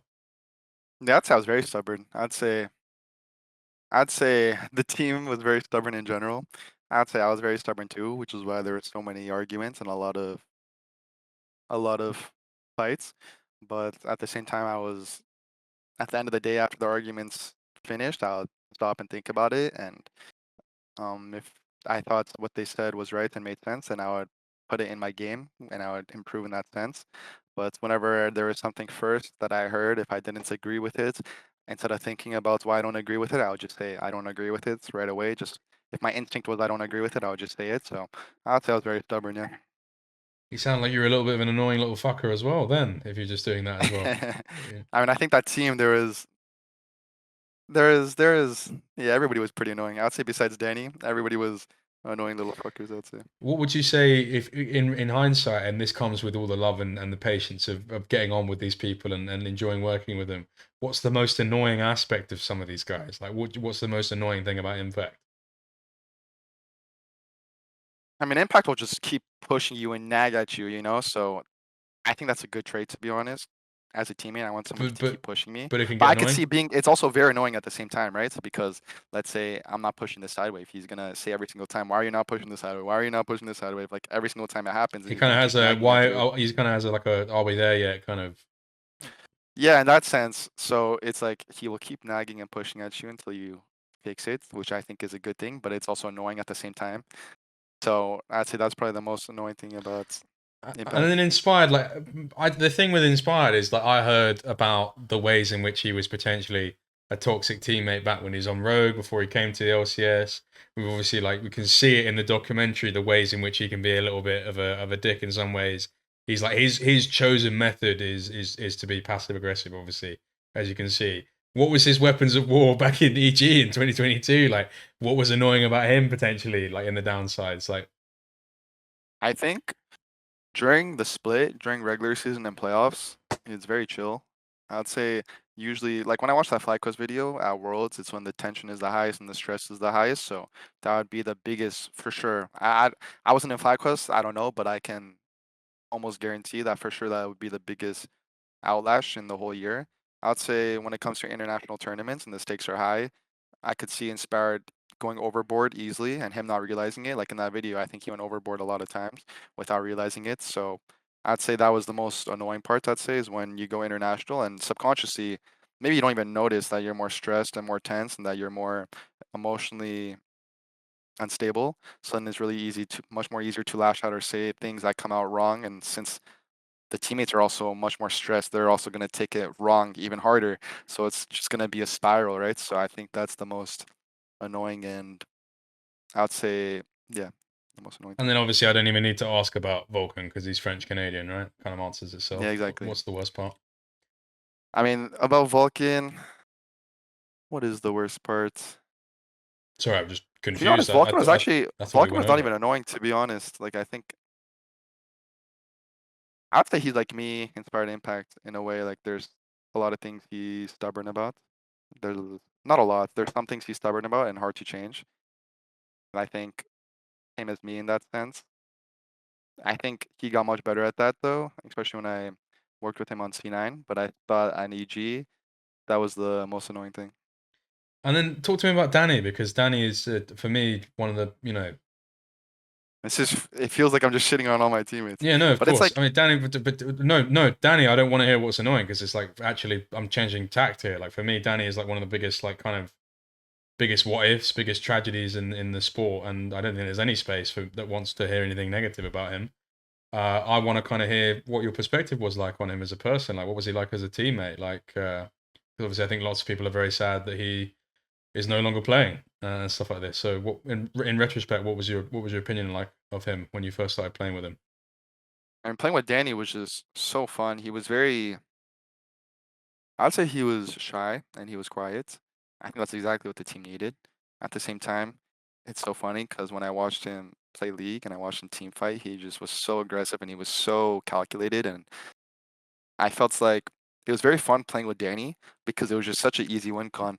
If you pick some hyper carry, really good team fighting champions, that's just a win con right off the bat. Okay, if we get Danny in a decent position, he doesn't even have to be even or ahead, as long as he's not completely getting down 2,000 gold and completely the items are just too big and the difference is just too big. Even if he's behind 500 gold, he's just going to carry the team fights so easily. So it's a very clear win con. Just we play our game, let Danny get his items, get him through the laning phase. When it goes to mid late game, we just have the best team fighter in the LCS and he's just going to carry it. It's like he was playing the team fights in slow motion. So it was very fun to play with him because the game was you felt like the game was never over in that sense because he might just pull, for example, the 2v5 he did versus TL, some crazy shits. Like he did so many crazy team fights, and I think in that sense it was just you never thought the game was lost. And in terms of like more personally, like obviously I know like going forward, like you and Impact have stayed relatively close. That you speak like from what is implied from the way that Inspired talks about you, you guys are still friendly. He's always wanting to be on the team with you. But in terms of like more interpersonal, because it sounds like that Danny maybe kept himself more to himself, like he's a little bit more introverted. But what was like your personal connection with him like as a teammate? Like, With Danny, yeah, with Danny. yeah, I mean, I always understood that about Danny, and I think looking at it now, I think Danny. I should have tried to. Oh, Oh shit! What happened? your camera's lost signal. Wait, hold on. Let's see. It's the EG lawyers. They're trying to prevent you from speaking about this. I think so. Hold on. Yeah. Okay, Yeah, I nice. think with Danny, since he was more quiet than that, I think I tried to talk to him and try to get him feel close with the team, but I think I could have done a better job at that. I think I don't think at all that's there's like other reasons that's happened, of course, with why he's not playing today, which sucks. But I think what I could have done better in that sense when I'm thinking about me is I felt like I could have put him closer to the team in that sense. I think him and I had a good relationship just naturally because we were both so young and we were both he was kind of a rookie and I was a rookie. So we were both learning a lot and we were very nice to each other and we had a good relationship, but I still think in that sense I could have done that because I mean he's just a really nice person and he's just a really good person to be honest. He never caused any fights or he was never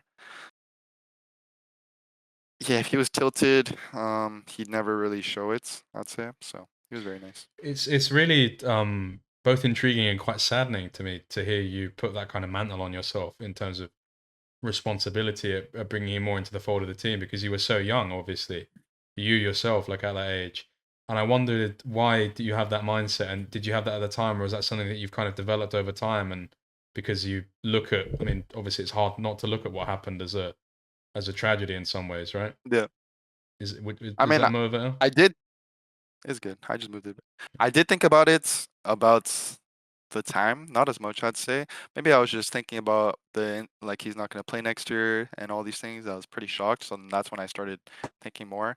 I'd say during the season, I also thought about that a bit, and I was doing it a bit, but I think after I heard the news, it's very easy to reflect then. But I think at when it's happening during the moments, it's not as easy, or I think I'm doing a good job at that moment, but looking at it after, it's much more easier in hindsight. So yeah, I'd say the biggest hit was when I heard he's not playing next year.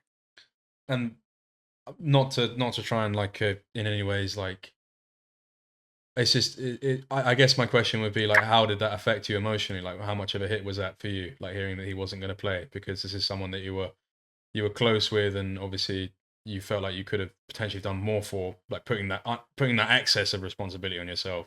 But I guess how did it hit you, like if you're able to speak candidly about it and openly? Yeah, I mean, not only was he just a great fucking player, like he was so fucking good, but not only that, he was just a really good person.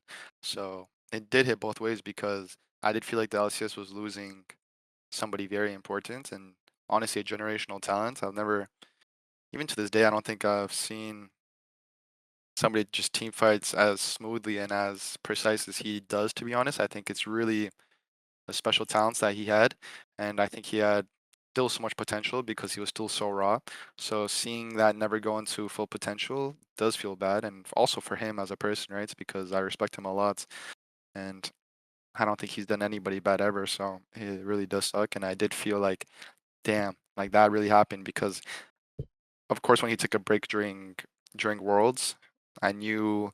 Like in the sense in the back of my head, I thought he was gonna come back after a break, and he's gonna after these couple months. But then after hearing that, I was shocked, and yeah, that's when. I mean, obviously, it's very easy to feel sad in that sense. So it was pretty hard.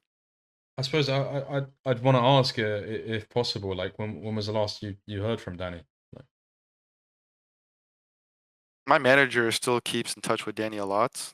I talked to Danny. I'm not sure when was the last time. Sometimes he'll reply under my messages or tweets, but I last time I haven't kept in contact with him this year. I don't, it doesn't need to be a specific time because I'm not holding you to anything. It's more just, do you keep up with him and how, and I guess, in keeping up with him, like, how's he doing? I guess if he would be okay with sharing.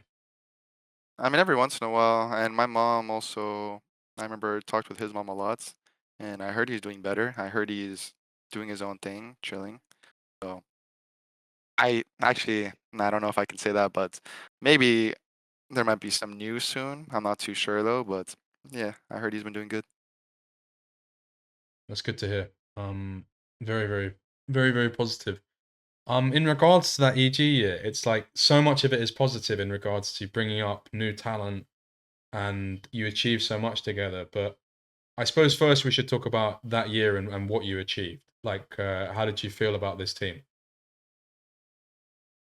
Yeah, I think I didn't realize how good it was, to be honest. It was my first year coming to the league, so I was pretty naive, and I kind of that became my expectation of teams going to the following years because that's my first team I'm going to, and it's like this.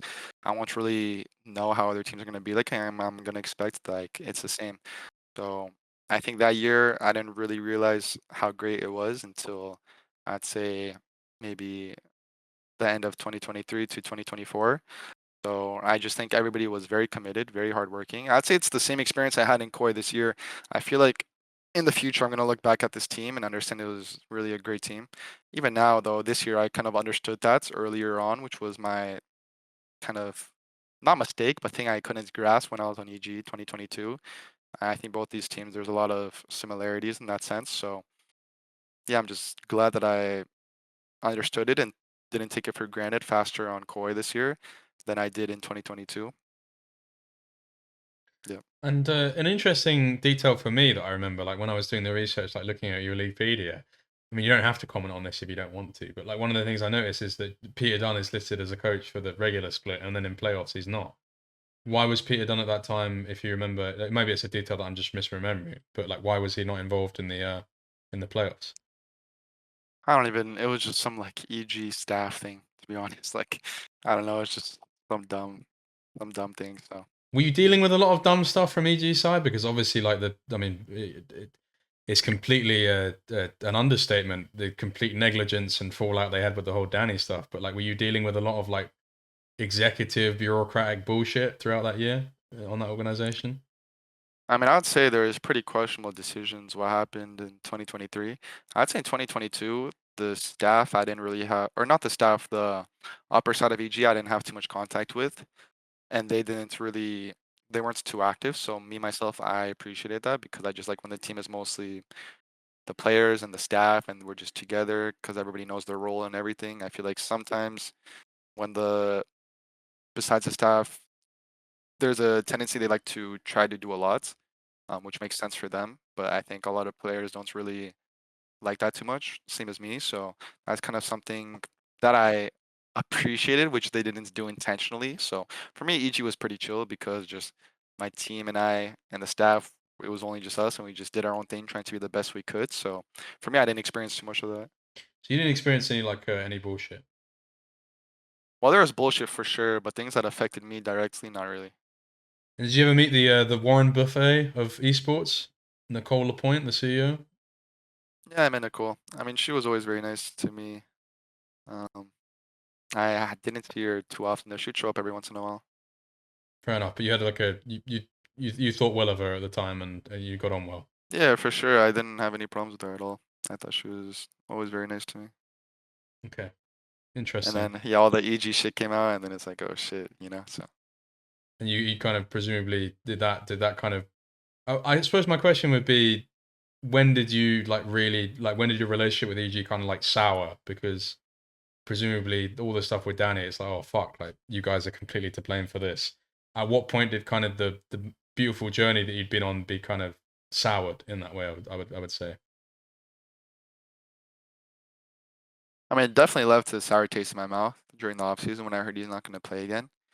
But at the same time, I was going to play with EG again, and there's a new team assembling. So then I had to like, it's weird for me to also go out and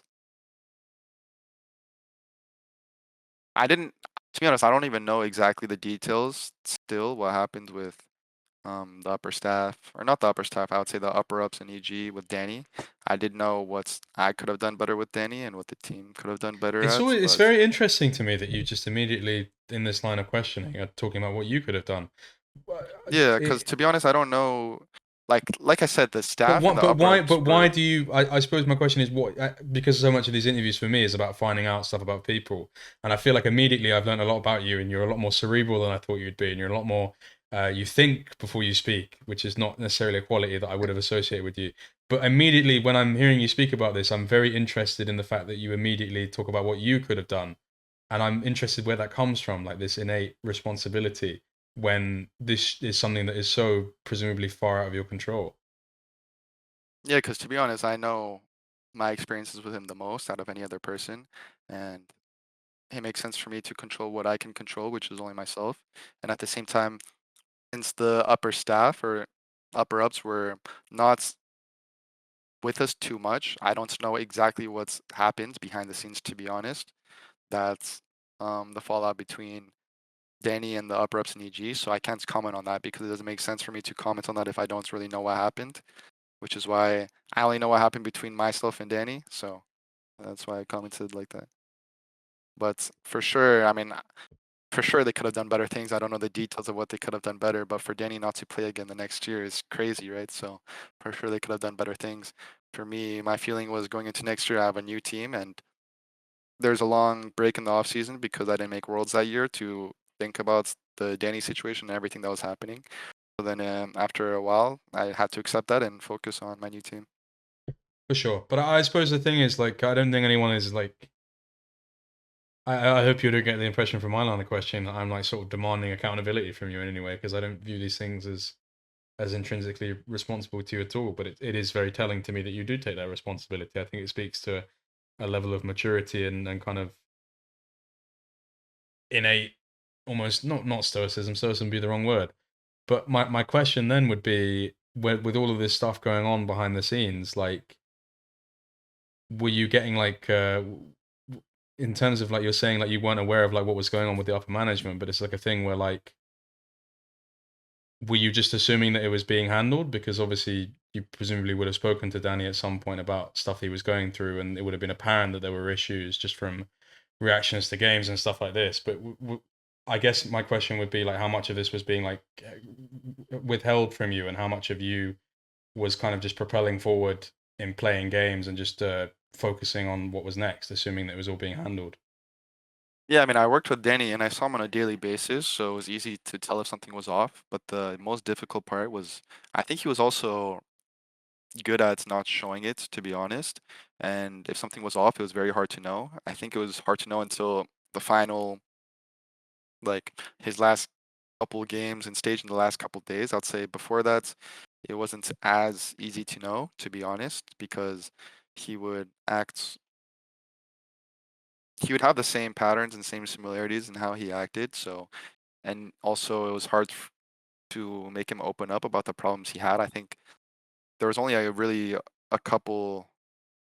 I don't know if it was Peter, but if there was only a couple people that really could make him open up, because I think he's just, I know a lot of people in the scene like that where it's hard for them to open up a lot and they like to kind of not hide but hold everything to themselves. So it wasn't as easy to know. So let's say Danny was having a rough day, the reasons wouldn't be easy. Like you could assume, did he sleep bad or did he just wake up not feeling well or what happened? But since it was hard for me to exactly grasp what was the reasoning in that sense. And I guess this is a question that I would never ask if you hadn't kind of given over some of what you've given over, because like in you taking such innate responsibility and being like I could have done more as a teammate and I wish I'd like checked up on him more. I guess has that shaped your experience going forward in regards to how you connect with some of your teammates? Like how did that change you like as a person in regards to like how you handle other teammates? Yeah, for sure. But I think in that sense, Danny was also very unique. So I think that's when it's kind of the thing I said before, where like inspired, since he's very direct, you kind of learn how you have Mm, to treat certain people. I for learned sure. very early on that year that you have to understand how you treat certain teammates. For example, the direct thing, I think inspired is just plain direct to everybody, but some people take that very well, some people don't at the same time, and some people kind of need that soft push or the words to come out much smoother and less harsh. So to me, I didn't. It wasn't necessarily I have to treat people and check up on everybody, but I have a Yeah. better idea now on who I need to Of check up what on yeah, exactly. and who's just fine independently and that doesn't really need that help and that doesn't really need that push that they need is what I figured out or not figured out, but that I reflected more on. I hope you don't take this as an insult, but it's also because I just didn't really know you that well before. This is obviously the first conversation we've had at any length. Like when I DM'd you, it was the first time we'd ever spoken at all. I hope you don't take this as an insult, but I'm very surprised at how sort of like emotionally aware of other people's feelings you are. Not to imply that that shouldn't be the case, but you seem to be like very acutely aware of just like who people are and what they need. Do In you a think? sense, but Do do you, sorry, just to yeah. finish the question, do you think people? Do you think that most people know that about you? Because for me, it's a surprise, and I kind of pride myself on having a general understanding of players. Not sure because I mean I know in interviews because I hear. Oh. Wait, hold on. Well, that's what people were saying to me. That people, my friends from Toronto, were saying that you seem like the stereotypical Toronto fuckboy. But I Toronto think that, man, I would say Toronto fuckboy is a bit crazy. yeah, that's fair. Well, you can take it up with them, you know. All right, cool. That's a little bit better. Can you tilt the camera a little bit down so your head is a bit more? There's not so much space above you.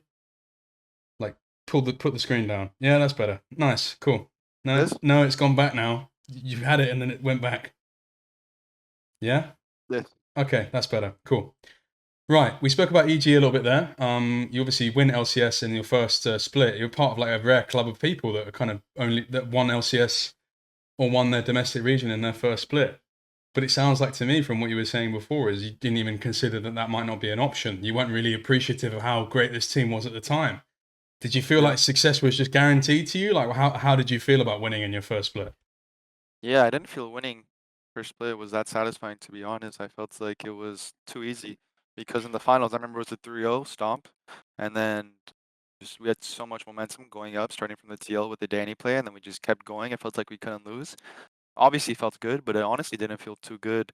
And I thought it would just be like that consistently. I thought we would just keep winning and everything would be this easy and all these things, and clearly that was not the case, right? So yeah, I take it for granted. And MSI 2022, I kind of wanted to get some stories from this tournament because you go and you play in South Korea. Obviously, you've got a bit of a South Korean connection as well. I believe it's probably presumably where both your parents from there, or Yep. so you get to go back there. Had you been there like during childhood or adolescence, or was it your first time going there? No, I've been there a lot to see my family or just vacation and those things, so I was used to it. That's fair. But in any case, it's your first international tournament. Talk to me about what that experience was like, because you go there and you're playing. Your group was like weird. You played in a group exclusively with G2. This is the tournament when you guys just played 4 maps against G2 and just got kind of smoked in all of them, right? Yeah, I mean, it was very funny because I was very delusional. Like, I didn't even think the Asian teams, I thought they were overrated, never versing them. Like, I was thinking, there's no way they're that good. And I was looking at Europe, there's no way they're that good. Like, they can't be that good. I didn't think Faker was too good either. So I'm like, when I verse Faker, it's going to be easy. And I remember our first scrim when we go to, not easy, but I didn't think he'd be as good as he is, you know? I think that's a lot of misconception a lot of people have about Faker, especially, but that was just me with international teams in general. So I think going into the first game, uh, on the day. It was our first scrim. I remember versing T1 and I was just really excited because I just thought, oh, Faker's gonna be not like what people are saying and it's gonna be very easy. And he just completely shit on me, like completely shit on me the first game. It wasn't even funny. I don't know if it was the Zoe LeBlanc matchup. I don't know if that was another game, but just the way he played, because in NA, I would just play aggressive and they didn't know the limits well, so it was just very easy to get lane control and all these things. But it seemed like he knew too. He knew exactly the limits of the matchups that we played, and he knew exactly the details, the spacing. Everything was almost pixel perfect, to be honest. So I just thought, wow, the gap is really so big between the players I'm versing in NA and internationals. So then I quickly fell in love with playing in internationals because I just thought it's so easy to improve and just versing the best players is obviously going to be fun, right? So that was kind of my reality check of, I guess, welcome to international moments, which is versing Faker on our first scrim day and completely shit on every single game. And then we just couldn't win a game. We were just getting stomped 15 minutes in. They were just not only super, super aggressive, they're also calculated aggressive. So they knew everything they were doing with intent, and we just kind of breathed. So The way that APA that, describes it is he sort of talks about it like it's like a thing where a lot of the Asian midlaners you play against, they might get themselves into a bad position, but they always find their way out of it. Like they might make the click forward where you think, oh, they put themselves in a position to get hit by my skill shot, but then they always dodge the skill shot. Do you view it similarly in that way? What were the gaps, I guess, is my question. I wouldn't say so. Like, I would say in the sense, of course, they do that, but I think that's also what a lot of top Western laners do too.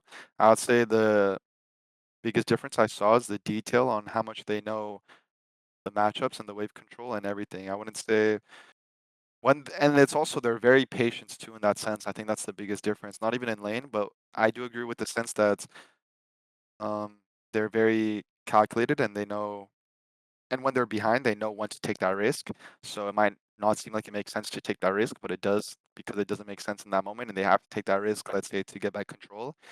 I'd say, but I do think a lot of Western laners also take that risk. I think what surprised me most was their decisiveness while being aggressive, because I think it's very easy to be aggressive just to be aggressive or passive just to be passive, but they're really calculated on when to be that, and they know, and they're very patient in when to do that too. So I thought that was the biggest difference for me, was that, yeah. And you play against G2 at this tournament as well. It's the first time you play against Caps. He's obviously someone you play against more regularly now. But what was your make of Caps at this time? Like, you obviously not quite on the standard, presumably, of a faker, but still a very strong player in his own right. Yeah, I remember the first time I versed G2, I was actually pretty nervous. It was the Rise of Nivea game. Um, I think I just thought Caps was very good mechanically and he was very smart. I thought in lane he was also good, but I didn't think he was like Faker's level.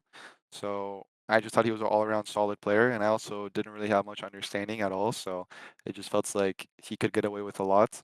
So then it just felt very hard to play versus G2 because they would just walk up and they would do so much. They would take as much space as they could and they would choke you out, just kind of how Asian teams did. And I didn't know how to respond to that, and I didn't know what to do.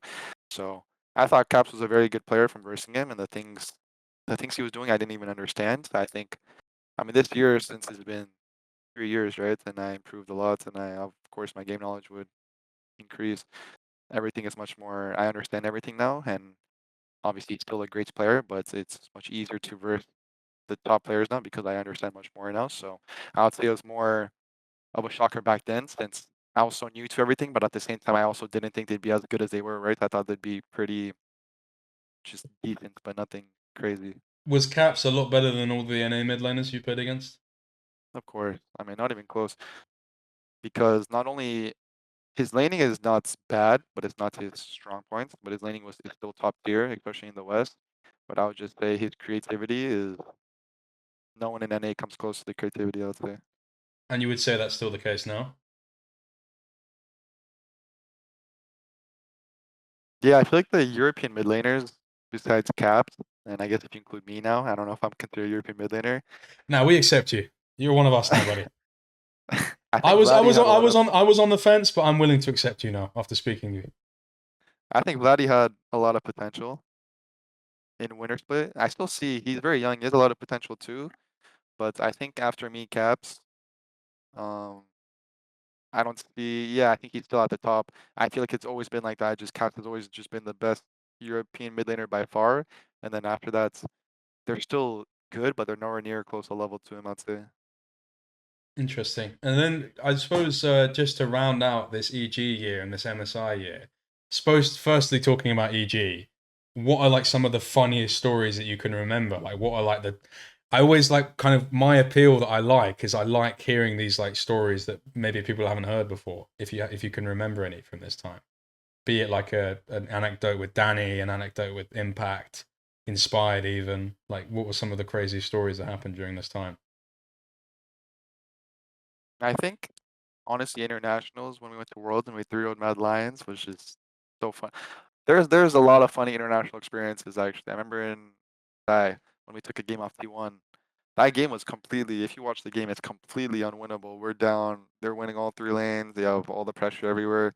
They're up like so much gold, so much control, and they just randomly did a T1 Baron back then. I mean, now they're pretty goated at doing Barons, but back then it was pretty troll. They just started a Baron and threw it. And I remember after the game when we won, me and Inspired was just laughing.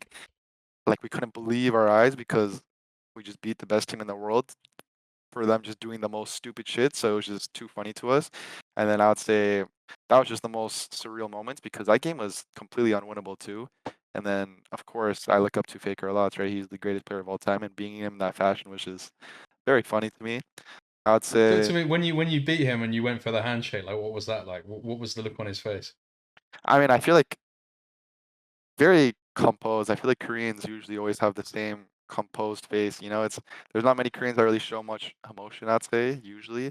So then I feel like it's the same face whether he wins or loses. He's gonna do the same like no emotion fist bump with the bow. Yeah, it's always the same. And you certainly sounded like you were going to tell another story as well from internationals.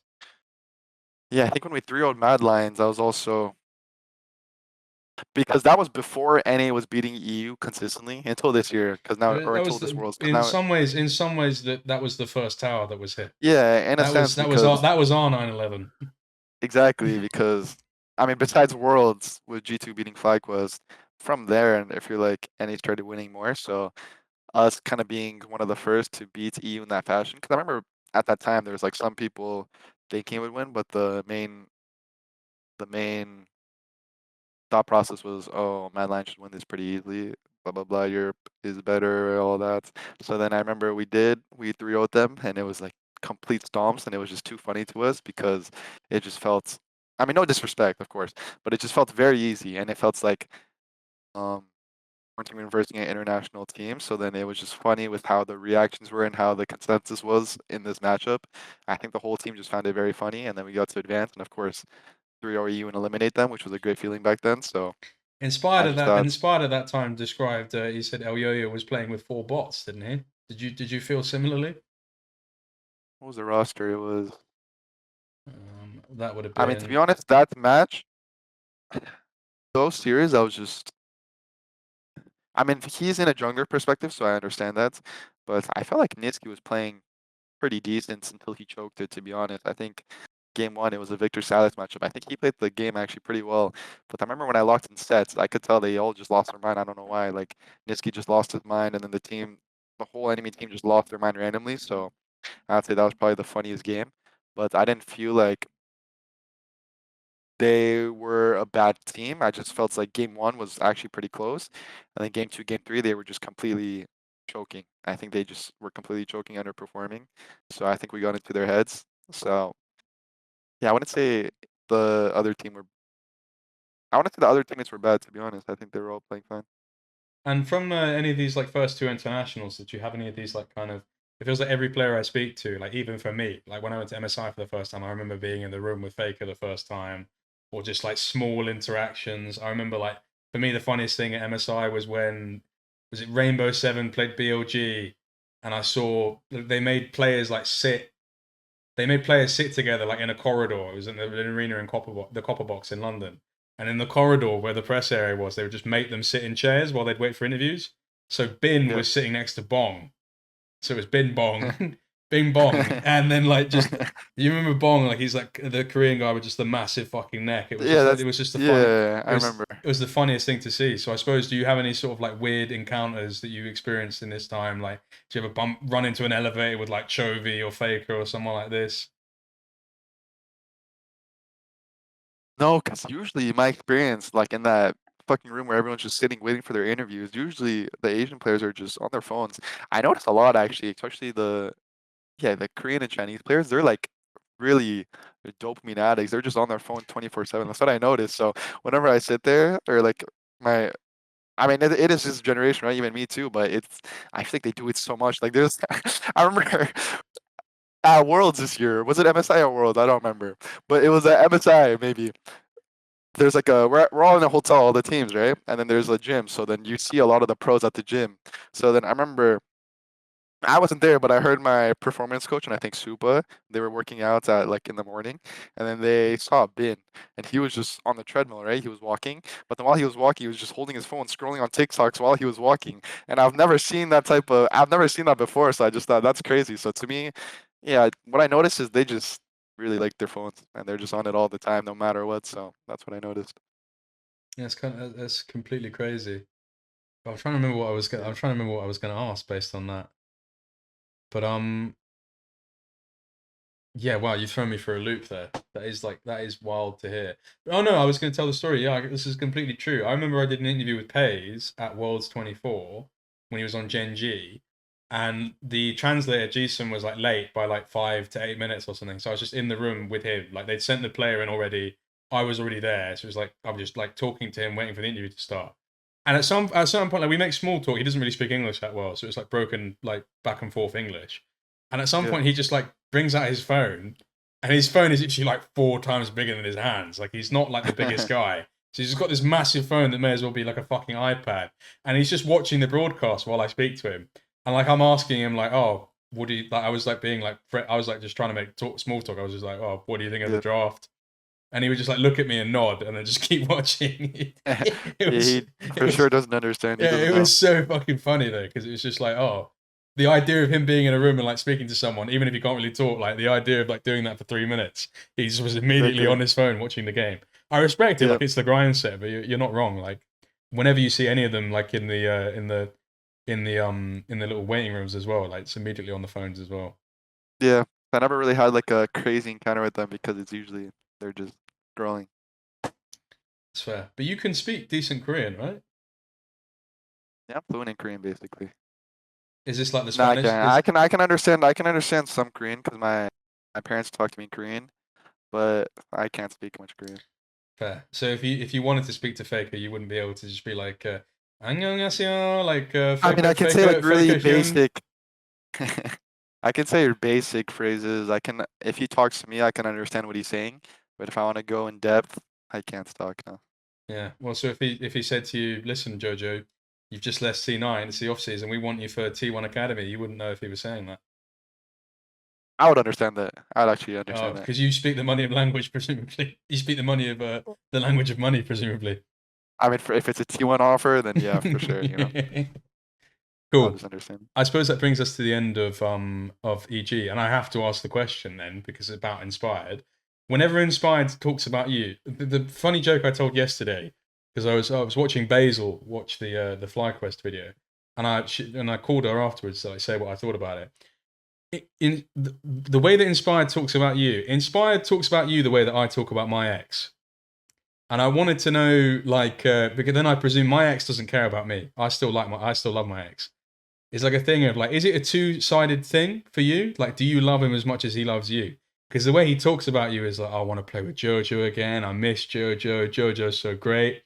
Is this an unrequited thing? Is he just is he this obsessed kind of ex teammate of yours, or is the feeling mutual? Are you as close as he says? Yeah, well, first of all, I mean, I understand it because I'm just the greatest teammate. No, I'm playing. But I mean, of course, I respect Inspired so much. I think he's the best player in the LCS by far. Like, I don't think it's close. And I think he's commitment to win. You know, it's funny because I remember when I was in EG my rookie year, I remember Impact and Inspired would just talk about League all the fucking time. And I remember I'd just think to myself, why are they like I remember even in, let's say we're meeting each other at Impact's place or we're going out for dinner, they just talk about League and they just talk about concepts and all this. And I was wondering to myself, do they ever stop talking about League? Like, is there anything else they talk about? That's what I thought. But looking at it now, I really took it for granted because back then I was thinking, damn, they don't stop talking about League. And now that's kind of what I want. I just want people that are my teammates that have the same dedication to trying to be as good as they can be and keep improving, just to keep talking about it. So, in that sense, there's not really many players I met that are as dedicated and as hardworking as Inspired, and just how direct he is, I respect a lot. So, yeah, I mean, he's by far one of my most favorite teammates So I've this ever is this played is with, and this is this is your boy. This is your guy. Like you like this guy. yeah, You're yeah, for close. sure. I mean, we are. I'd say he's probably the closest teammates, the closest league person, league old teammates I talk to. That's not excluding the team I'm on. This is good to hear. I think lots of people are very happy to hear this because I think Inspired's been doing the equivalent of like he's posting you on his story all the time, and like you're the guy that like we don't really hear from you about him, and like unless you're asked about it. And it's nice to hear you confirm it because hearing the way that he speaks about you in interviews, I was worried that you didn't feel the same way back. I mean, to be honest, when I look at maybe I haven't seen them all, I don't know, but when I look at the answers, usually the questions are somehow related to me, so then it makes sense. But maybe I just don't do a lot of interviews, I don't know. But then usually I don't really get many questions about Inspired, so It's maybe it quite seems to cute come out though of that that way. it seems to be like a lot of the conversation always goes back to you two. Do you guys have like it's quite like a little bit of a bromance in some ways, no? I mean, I think, yeah, if you play with the teammates that you really enjoyed and you respect, I think it just, after a while, even after you don't play with them, you remember it and you just have a good bond with them. I think that's very normal. So I think it felt very natural to have that bond. I feel like having a bond with some players, you have to go out of your way to have that bond. I mean, you're a team, so you want to, right? But it feels like you are doing it because of that. But it felt like with Inspired, it felt very natural. I didn't have to do that. So I would say that's a really big difference that I've had. And then inspired as a person, like outside of the game, like, I don't want to even hear anything related to the game on your answer on this. But for you guys to have like a bond and be close and be like friends, presumably meet up outside of the game and you've hung out and you've shared experience with it. What would you say is the how would you describe him as a person? What's the biggest thing that would surprise people about the real Casper, so to speak? I mean, he's funny. He's pretty funny, actually. Like, he is still the same Casper where he's very direct, but I would say he's very funny. I'd say Polish people just usually have like the same. I think Polish people are alike in the sense they're very direct and they have a good sense of humor. So I would say that yeah, he's pretty funny. Well, I don't think the Polish person that you replaced on MKOI was laughing, so there probably wasn't much funny about that. Actually, that's what I noticed when I met for Scowy. I felt like he's very opposite from a Polish person. I'd say he's much more introverted. I'd say, but I feel like every Polish player I've seen or talked to are super super talkative and super direct. So I was pretty surprised. Interesting. I suppose we'll move on from EG then. If you recall any sort of funny anecdotes or stories from that time, we can always circle back if it comes back at any time. But then you go to C9, is when you get the big Yeah. money offer. You go from, I mean, I suppose actually, now that I think about it, there's that you win the MVP at one point on EG, I think, don't you? And it was a time where you were getting a little bit elo held. How did that feel? Was that kind of like a Herculean comeuppance for you? You felt like you were kind of lifting quite heavy weight back then? It was very weird because I remember the spring splits. We had like it was the FBI, Vulcan inspired, and Someday roster, and then we got third place or something, and they just said randomly they're just going to boom the whole roster. Besides me, because I was probably the lowest payroll on the team since I was on my rookie contract. So then I remember I was kind of also like I was like, wow, that sucks, of course, and I really still want to keep playing with this team. But then I saw my new roster, and I thought, well, I can also become a leader on this team, and I can also guide the team. So I really want to try that too. So it was pretty exciting at the same time too.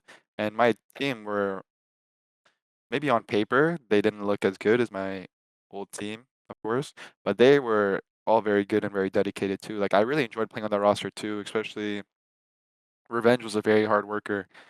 I remember playing with Revenge when I first came in, and he kind of had some of the same characteristics that Impact had too, and he was very hardworking. And of course, Sheiden, the funniest teammate I've ever played with by far. I mean, he's just, I don't know, the things he just says, you just can't expect it, you know? And also Armeo, I think he was very smart about jungle. I think my whole team, Unforgiven, I mean, I did eliminate him 3-0, so it was pretty funny, but he was also very smart about the game. And they were all very committed to this Another ALO. difficult accent. How did you work with his? Because they just pronounce everything with a Y. Yeah, I get used to European accents at one point. You know, you kind of have to. Like I remember I played with Kaori at Worlds. If you think any the European accents are hard, you have to listen to Kaori. Like half the things you say, he says, you have to kind of second. You have to think about it again and think about what he's trying to say. Like especially when he's shouting. Because I remember Kaori, he was the one that played I was ADC always after very Danny. confused when I saw Kayori because it was like I was just thinking, why is the person that stole all those videos from Donkey playing in the LCS? It was That's what very I was thinking too. It yeah. didn't make too much sense, but when I played with him, every single time he opened his mouth, it was like, yeah, you kind of have to understand. You kind of have to predict what he's gonna say too. I think that was by far the hardest. I mean, I enjoyed playing with him a lot. He was really funny, but just I remember going to Worlds when he starts shouting, or in scrims when he's shouting, He you seemed don't. quite toxic. What was the story of that? Because he's come back to Europe and everyone sort of thinks he's quite toxic as well. Yeah, he's And he's toxic in solo queue, I'm pretty sure, but in person, he's really funny. I mean, I don't know. That's like most Europeans I noticed. They're just pretty toxic in solo queue. They just love typing. I don't know if it's like the culture, like the L9 culture or whatever. I don't know what it is, but please it's don't like, say that. oh, That's so disgusting. L9 culture. We're not I don't know. like Maybe it is, you know, no, because but Europeans just love typing. L9 culture is a manifestation of something that exists deep in the European subconscious. It's not the other way around. L9 is not like Oh, some really? sort of like lodestone of society. Like it's not like a what's that thing in what's the monument in the UK that I'm thinking of? It's not like a Stonehenge. You know, like it's not like something that you look at it and you read the scriptures on the wall and it's like cavemen drawings or whatever. It's just I mean, it kind of does seem like that though. Like at least when I don't know, I've noticed Europeans type the same way. A lot of them just love. Yeah, Kyrie's just that stereotypical European solo queue player, I guess. So were you what he's like pretty toxic with how do solo you know queue. about like online from back then? Were you like watching these like league recap IRL videos back in the day I or? think so. I mean, I think the league. I don't know if it was league recap or what it was, but I remember there were some really popular videos that would just show up on my recommended. So I think that's kind of how I knew about it. But I never really paid too much attention about it. I just know the name. I feel like people just know the name, but they don't really casuals like I was. They don't know too much about it. They just know like, oh, they're toxic. Oh my god. So it's just like, and then I noticed the way they type. Europeans just love typing the same way. So I think Kaori, just like many European players I played with, are pretty toxic in solo So queue. basically, But of course, in what I'm person, getting from this is you saying that Kiro was a bit of an L9 fanboy. maybe L9 was a fanboy of him. I don't know. Maybe he's the inventor. You never know. But the way he types, the way other people typed, it just was very similar. But they're always very funny teammates. That's what I noticed. Europeans are probably some of the funniest teammates I've had. That's like a common pattern. Yeah, and what's your? Because I'm not going to believe that you're like a complete good boy in solo queue. Maybe you are more so now, but back then, like, what's your go-to flame? Like, are you too polite? Canadians are famously very polite, but I mean, when I was 12, 13, I had so many banned accounts. I was just perma typing. But I think when I you're was 12 at 16, that point. Are 17, you typing like, oh, you fucking poo poo head, you stinky boy? Like, yeah, I was getting banned a lot. I really had typing. I really loved typing. But then I don't know, when I turned 15, 16, and when I was going up, I just didn't really type too much. I just didn't feel it's just a waste of energy. Like is there a point to really typing in chat and just flaming somebody like I don't know, it just felt like a lot of energy, you know? Like it really is. So I just stopped typing. but have you ever had like a teammate flame you, like, or like it goes beyond like criticism? They flame you like in a team environment, and you clap back at them. Like, what's Jojo's response to like criticism? Because Like in a team. you were talking about arguments with Inspired back then. Like, I can imagine you getting kind of like quite lippy and quite like short with people. I mean, it would just be the thing is, it's all within the same reason. We just want to be on the same page to improve, and in that sense, it'd never go personal. So then the things we would Yeah, yeah. argue I know. about would always. I get the diplomatic No, it's PR not like I answer you're called. It's giving. not like I called inspired like a Polish or European fuck. You know, I never said like go back to your region, you European fuck, or any of these things. You know, it's never something personal. It's just we would just argue about the game. Like if No, but I he's mean, like, saying how does Jojo carry himself? Like, I can imagine you saying things like, "Yeah, you got gapped though, bud. Like, let's focus on ourselves." Yeah, yeah, for like, sure. I mean, for is that sure. that's Sometimes he'd like let's say he's getting gapped by jungle, and he's like, oh, their millionaire can move. I'll just say jungle diff. What can I do? You know, like sometimes like it was always gameplay related in that sense, but So do you think that's why he has a weird sense of respect for you? Because it feels like for me, one of the most interesting things for me when I spoke to Inspired is he was saying that he's almost like weirdly masochistic in a way, if you know what I mean. In that like he was saying that like he was kind of praying that Masu and Busio would flame him a little bit. He was like, "Why aren't you flaming me? I want to be told that I'm doing shit badly." He's almost a bit masochistic in that way. I mean, I think it's because he's very direct. So then he just wants There's being directed, but buy something. there's wanting it back as well, and he wants it back. Yeah, exactly. I think he wants people to be direct to him. I mean, I didn't see exactly what he said, but I'm assuming then that Masu and Buzio is not direct with him or No, saying, he said they were being too nice. Like he doesn't like that. yeah, then, I mean, to me also, that does feel weird. Of course, I don't want people to be like a dick just to be a dick, but if somebody's thinks I fucked up in a certain aspect of the game, they should tell me, like, I think you fucked up here. I think you should do this because at the end of the day, that's how you improve as a team. You need communication and you need shit to be, if you're too scared of confrontation, I think it's very hard to keep improving unless you have a very good coach that's very good at leading in that sense. I think in esports, there's not many coaches like that, to be honest. So I think it's really up to the players to really step up and be able to be comfortable in those confrontations and try to get something away from it. So I understand Inspired to if he's being direct, 'cause he is very direct and nobody's direct back to him, that does probably feel weird. I can imagine that. Like it maybe feels like bullying at that point, you know, because Yeah, I think that's at kind the of end of the the day, you impression just I got. exactly because you want them to tell you what you're doing wrong. If you're doing something, if they feel like he's doing something wrong, which for sure they have to, right? So then if there's nothing or they're not on the same page and they don't say anything about it, it's like how can you really get on the same page? It's just going to be some weird, awkward tension that you're never really going to solve if nobody talks about it. So I can understand where he's coming from at the same time. How did you deal with the passive aggressiveness? Like, if you ever heard like, oh, I guess we can't I mean, win I then. think if it's just being Like or what if kind he's of just ways being were selfish. what kind of ways you were responding? Were you just like were you giving it back to him a bit passive aggressive as I well? mean, I would just be honest. Like if he's getting gapped by jungle and he's blaming me, I'll just say you're getting gapped by jungle. Like I'm, like it doesn't make sense because of course there's gonna be times where he's being delusional, I'm being delusional. Everybody will be delusional at times. So if somebody's being delusional, you can't let them keep being delusional, you know? So That's good. yeah. That brings us to the end of EG. You get the C9 move. It's the big money move. How does this happen? Like, who contacts you? Is there a buyout involved? Your contract runs out? Like, what's the whole deal with this? Give me the story. Yeah, it was a weird situation because EG wasn't in the league next year. They were like leaving, but at the same time I had a buyout. So then E9, I talked to Jack and Blabber were like the first people I talked to. And then at that point, that's when they talked to my agent and then negotiations happened. So yeah. Are you at liberty to say like how much this buyout was, or like a general kind of I don't think the ballpark? buyout was too much because EG was leaving and I was the next year anyway, so they kind of had to get rid of me.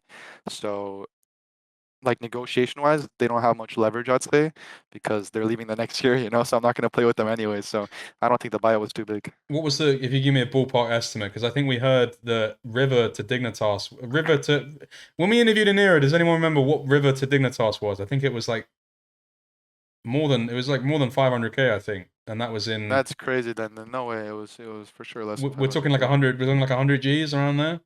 I don't know, maybe 200 around there. I don't know the exact price. Interesting. But then you go to C9 and they obviously have a lot of interest to you. You're kind of like I want to say the second coming, but that implies there was a first coming. There's not really been like a domestic NA talent. Like the most famous NA mid laners, like are all technically speaking Europeans. So there must have been like a very intense desire to have someone who is North American born and bred come and play for C9. Yeah, for sure. I saw that roster too because I remember I was choosing between my Fear X, like the LSB offer and C9 offer, and I think I would have chose LCK any single day. But then I really saw the Oh, roster on paper and I thought you already had LCK interest after EG. it was it was very random. Yeah, they came the complete last second because I think LCK the off season ends much later. So then pretty much almost at the end they just came in randomly and they said they were interested. So then I remember my actual decisions were between LCK and C9, but then I saw the C9 roster, and on paper, it looked like the best Western roster in NA I've ever seen. So I thought there'd be a lot of potential. I mean, of course, we didn't live up to that potential in hindsight, but at that time, it made so No, much of sense to course, it makes join sense. because it had too much potential on paper. So I chose C9. Yeah, So, what teams were in for you from Korea again? It was it was Sandbox, just Sandbox, or LSB, now wasn't? they're Fear X. Yeah, I think so. And what, like, if you remember, like, what was their offer like looking like? Like, was in terms of what was on paper, like, was it a similar competitive salary? Like, how was it a good contract? Like, kind of stuff like this. It was a good contract. Yeah. But then it was purely down to roster made the decision for you. I mean, I was thinking about it. It's like, okay, if I go to Fear X now that it's called, am I gonna go to MSI or Worlds? Probably not. It's gonna be very hard. In C9, will I? Yes, it's gonna be free. And at the end of the day, we didn't go, right? But making that decision, it's like, okay, I gotta verse the best LCK players every single day and the best players in the world, but I don't get to go to international. At the same time, I wanna kind of be on an NA team and make NA proud and do well at internationals. So it was like that was what it came down to because if we do well, very well in internationals on C9, then I'm gonna verse the best players anyways and beat them anyways than if we're beating them. So, you know. And then I suppose the question to me would be, in hindsight, obviously hindsight's 2020, and like you're saying, you couldn't have known that it wouldn't have lived up to the potential. But do you, in some ways, regret not being able to play in Korea consistently? Because if you talk about like when you go to internationals, that's the time to improve the most. Do you not think you could have massively improved from playing in the LCK on a regular basis? I think so. I don't really have any regrets with my decision, but I think for sure. I used to think, oh, if I went to LCK, how much could I really have improved? You know, it's nice to think about it, but I don't want to dwell on it or regret it. I think all the decisions I made came out in a good way, and there's a lot of things I took away from it. So I also think I was too young, maybe, to go to LCK and too, I don't know what the word is, if it's immature or too naive, maybe. Do you So think that they thought that you maybe spoke better Korean than you do? They just heard that you were from you had family in now they Korea. knew that I mean, they knew that I'm fluent in understanding Korean, but they knew I didn't understand Korean too well, so. So Or they they knew I they didn't speak they, it they well. knew They you, knew they it. knew you were fluent in understanding Korean, but didn't speak Korean that well. Yeah, maybe not fluent. Okay, maybe like I think decent. I understand. one thing I've learned about you during this interview is that you have a very different definition of fluent to me. I mean, fluent to me is like perfect. It's like knowing the language perfectly. So, Yeah, but you've said that about Spanish so far. You've also said it about Korean. It's confusing to me yeah, yeah, exactly. because then you've gone on to say that you can only speak a few words. I can understand very well though. That's what I meant. Okay, fair enough. Yeah. I'm being a dick. Don't worry. I'm joking Now with I'm joking too. Don't. you. I'm not fluent at all. I suppose then you say you don't dwell on it very often, but it is a thing where, hmm, I guess my question would be, you say you've thought about it to some capacity of like how much better you could have gotten. Like, in what ways do you think Jojopyun's life would be if he took that live sandbox offer? Do you think you would have found your way I don't back know. to the West, or do you think you'd still be there? I'm not sure. Maybe I could have improved very rapidly and improved so much and got picking up by, or not picking up, or I could have elevated the team very high because I'm gonna verse Trophy, Faker, Zika every single day. You know, BDD these mid laners.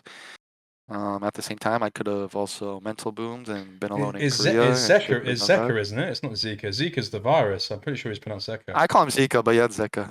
It's just habit. Why'd you call him Zika? I don't know. I just read his name like that, so it just became habit. Oh, so you've just But it's decided. Zeka. Again, it shows the insensitivity of not understanding other languages. You just decide that in English, the way that you say it is the way it's said. It's quite But maybe it's the surprising. right. It might be the right way, but they also don't know that. I could be saying it right, Someone's but just said that you actually pronounce it correctly, but I don't know. Maybe who knows now? I'm It's not just sure. we're at the. This is I how just language works, lingua franca, exactly, language of exchange. exactly. Another question I would have had for you in regards to LCK. Fuck, I've forgotten it. How much better would you have gotten? Is a question I had. Shit, I can't remember what it is. There was a different angle for me on that I wanted to explore with you. In any case, we can talk about C9. You joined C9 obviously because the roster is really strong. Talk to me about some of the players on this roster and what your opinion was of them, because you'd seen them compete domestically previously. Yeah, I enjoyed playing with the roster a lot. To be honest, like I thought. I mean, me and Blabber didn't turn out to be as good as I thought we would be. Looking at it now, of course, because we didn't even go to internationals or win. But I always respected Blabber a lot as a player, and I thought our play styles would really mesh. I think the noticeable pattern I have playing with really good junglers in my career, because I played with really good junglers in my career, is they're all very vocal and they say what they need. I feel like if you're playing jungle as a passenger, it's going to be so hard unless it's like fully dog meta, which is not really. Even then, still, you still have to be. There's so many objectives and there's so much things you have to do now, especially in the early game, that it's so hard to be a passenger. So that's the noticeable trait I had. I think Blabber's very vocal and he knows what he wants, and that's what I really respect about junglers. I think Fudge, the first splits, I always thought Fudge was very smart too about top lane and the side lane. So I thought just everything on paper made sense. And of course, Berserker, I thought was, with Inspired, one of the best players in the LCS. Those two I thought. So I thought playing with Berserker, I thought he was the best ADC by far. I thought he was one of the best players. So I thought it was a no-brainer for there. And of course, I already played with Vulcan before, so I knew I enjoyed playing with him. We had good chemistry, so it just made sense on paper that this team would mesh very well, you know? Hmm. My question actually had about Korea, because I've literally just remembered it, is you had quite a lot of people. Do you remember like some of the comments? I wonder if people in chat can probably obviously contribute to this as well. You had a lot of people like comment on you from like the Korean perspective, like at internationals, they're saying, "Oh, that Jojopyun, like he's quite good at laning and stuff like that." I remember watching that in videos all the time. Did you like reflect on that, or like you were seeing that? Was that making you like gassed up and stuff like that to see some of the In Koreans the talk about Korean you? videos? Yeah, like I remember seeing like lots of videos of like Koreans speaking about you as like a player and having Yeah, I interest think in that's you. what I'm known for. I think my laning, but I think this year I really tried to get better at my side laning. And even right now, I'm really in the off season. I'm really working on my team fighting too. I think my team fighting got a lot better at Worlds. I think I've been improving on it so much, and I think I was very good at laning. I was always very good at laning, but I was really lacking in seeing the bigger picture when I was a rookie. And then going from the details to side laning later on, I think this year I learned so much from not only my coach, but also just versing. I think Caps is a great side laner, right? So I think just versing Caps consistently and just really paying attention to side lane, I really got better at it too. So that's what I've always been known for. Yeah, my laning. Yeah, I remember, like, wasn't it like Faker or something like spoke about you in some sort of thing, or like maybe Showmaker or someone like that? Do you remember this? I think Knight as well complimented your laning at one point. I think Knight. I think it's a misconception because I read like I remember I don't know if it was Sheep or who it was posted an article like I really had to focus on the laning or whatever, but it was side laning. I think he was talking about side laning because I remember versus BLG, I was playing the side lanes at that time very well. So then, um, So it's side lane more specifically. that's what he was actually complimenting. Yeah, but I don't remember which Korean player. I'm not sure. But no, there's a video of T1 from what I That you're thinking remember. about. It's basically like them watching EG and saying that Jojo inspired are like good players. Maybe. But Yeah. you don't even remember this, so it must have not even crossed your mind. That's crazy. I don't know if it's the same one we're thinking of. I'm not sure. Fair enough. In any case, you go to you play on C9 this year. You obviously have a very positive kind of reaction, or you feel very positive about some of the players you're playing with. But I mean, spring doesn't go that well for a start. Like for what is looking like a super team, you guys finished third. It's not the most underwhelming, but when you consider that third was like you guys going 8-6, and then kind of flunking Yeah. in the playoffs out in third, like what were the main issues initially? Like why didn't it click? You kind of alluded to you and Blabber not getting on that well as Well, players. I think it was the whole team. The problem is I think everybody was very resource heavy in that sense. So then there had to be at that time, if we want to be resource heavy, you have to be very coordinated as a team and just very good, kind of like Gen G in that sense, you know. Of course, NA Gen G, but I think we were just doing well individually in scrims. We were just always winning lanes and these type of things. And then individually we'll just get these leads, so it'd be much easier to progress in the game. But then on stage, when that didn't happen, if we versed other more coordinated teams, I remember TL was much more coordinated than us, even though on paper, the players are worse, right? But they were just much more coordinated. And when we weren't on really a big advantage from laning or just getting leads, then they'd just beat us by coordination and just having better team play than us. So I think our team play we didn't improve on fast enough was the biggest thing because the way all of us played, since we really like resources, we have to have really good team play, know when to sacrifice. I think we just didn't have a good idea when to sacrifice or who should be the one sacrificing or what's our job in the game as individuals for everybody. So yeah. And what's your evaluation what's your kind of no holds barred evaluation of Blabber as a player? Because Inspired's obviously someone you worked really well with. Oh, Yo-Yo's someone that you work well with now. What are qualities they possess that perhaps Blabber doesn't? It's not to say that he's bad, but it's to say that he's a different profile of player. In what ways are those players different that means that you work well with them and you didn't work well with Blabber? I think Blabber is very good at his strengths. He understands jungle very well, and he's very good at getting leads in his jungle and knowing what camps to take. I think if I had to say a difference, I would say Inspired and Yo-Yo is much more versatile. Like people think Inspired is like just full clears and all this shit, but he actually is very versatile and he knows when to be creative and he knows when to do a bunch of weird shits. I would say Yo-Yo in that sense is very versatile. Like he will play complete opposite play styles in any game, and I think it's much more harder to track what Elio is going to do because since he doesn't have as much of the same patterns, it's going to be harder to track. I think Pepper very bad play style, but I don't think he's as versatile as Inspired and Elio was. If I had to say the biggest difference, And would you say, I mean, obviously it's a two-way street. Would you say that you're somewhat rigid in some ways? Because it seems that you're I would say on C9 definitely I was rigid because I just I wasn't as what's the word? I don't know if creative is the word. I wasn't as creative and was as good at the bigger picture as I am now. So I also was rigid. So when the mid jungle was rigid and we had our own ways to play, and we wouldn't adapt, and of course it'd be very hard, right?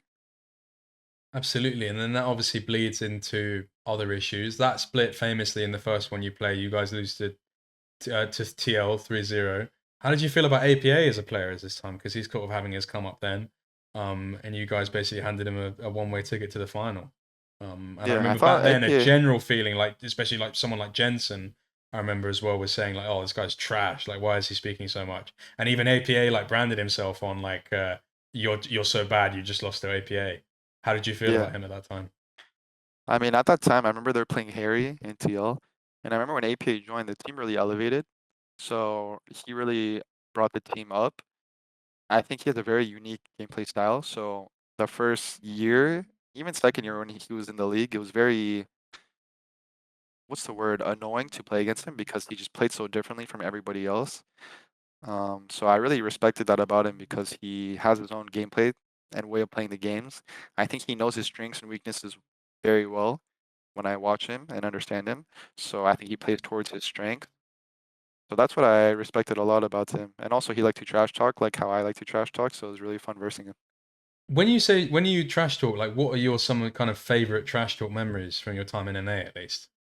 Because you're a little bit more, you're not as outspoken in EU. Still some moments for sure, but in It's still a bit I stopped trash talking that much because now I don't know, I feel like if I still do it every once in a while, but I just focus more on my own game now. I think I just play better if I just focus on my own game and not focus about like all the outside things because there's part of attention span. You can only have a certain amount of attention span, right? So let's say I'm like trash talking in game or trash talking in before the game with tweets. Maybe not even consciously, but subconsciously, there's going to be some sort of attention that is kind of there, and you're not going to be fully locked into the game, at least from my experience. So I only do it when I really want to, not just for the entertainment wise but what are some of your for the fans favorite at in least. NA specifically? What are some of your favorite trash talk moments? I used to get in Abadogi's head a lot, I remember, because I remember there's a story. He was on 100 Thieves and I would beat him and I would always all chat him. And then I remember my sister, my mom, my family was there, right? And then I remember I think my sister saw him randomly and then he told her like your brother has to stop trash talking. He has to focus on his own game, blah blah blah blah blah. After I like 3-0'd him, so then I remember I was really in his head because he went to tell my sister that I had to stop trash talking or something, or I have to focus on my game or something. So then that's when that just sensed. And then my sister told me like, "What is he saying? Like, why? What does he mean stop trash talking? You just beat him." So then that's when I hit that go button. And every time I saw him, I just kept all chatting. Oh, you just like That's upped it. the That's why ante completely. Do you remember the kind of stuff that you were typing to Abadage? Like what was the mental warfare plan? it was pretty tame stuff. I would just whenever he made a misplay or I solo killed him, I would just all chat like LOL or something. It was very tame. There was nothing ever. Just that tame kind of banter. I noticed get into people's heads a lot. So. But when you noticed that it was like go time with him, you said, and like you realized you could really up the ante, what did it like? What did that increase look like? Like, I mean, it would just be more in my head, every time I verse him, I'd be a bit more conscious about it because I know I'm getting into his head and I know it's working. So then just consciously, I would put that extra but effort when something. wasn't he right in some capacity? Because you guys lost to 100 Thieves in summer playoffs, didn't you? We did, yeah. Actually, maybe it was summer playoffs after we lost. No, it was before. Maybe he was right. So maybe he turned out to be right. I don't know because after that, I also stopped trash talking in Europe to focus more on my own thing. So maybe he was right. He's a genius. Yeah, fair enough. Didn't seem to come to mind for you. Which one? Like the fact that he said that and then you did actually lose to him. You seem Yeah, to blank that out. yeah. He was indeed right.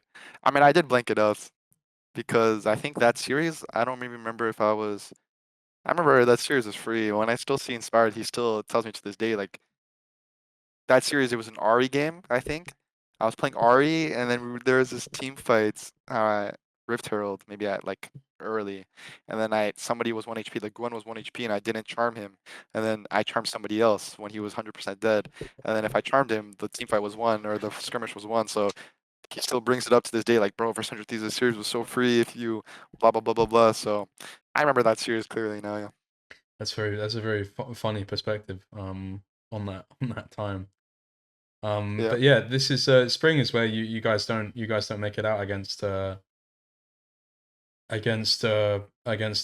and then obviously in the championship in summer is equally like we just talked about. This is where the year kind of just completely collapses and fails.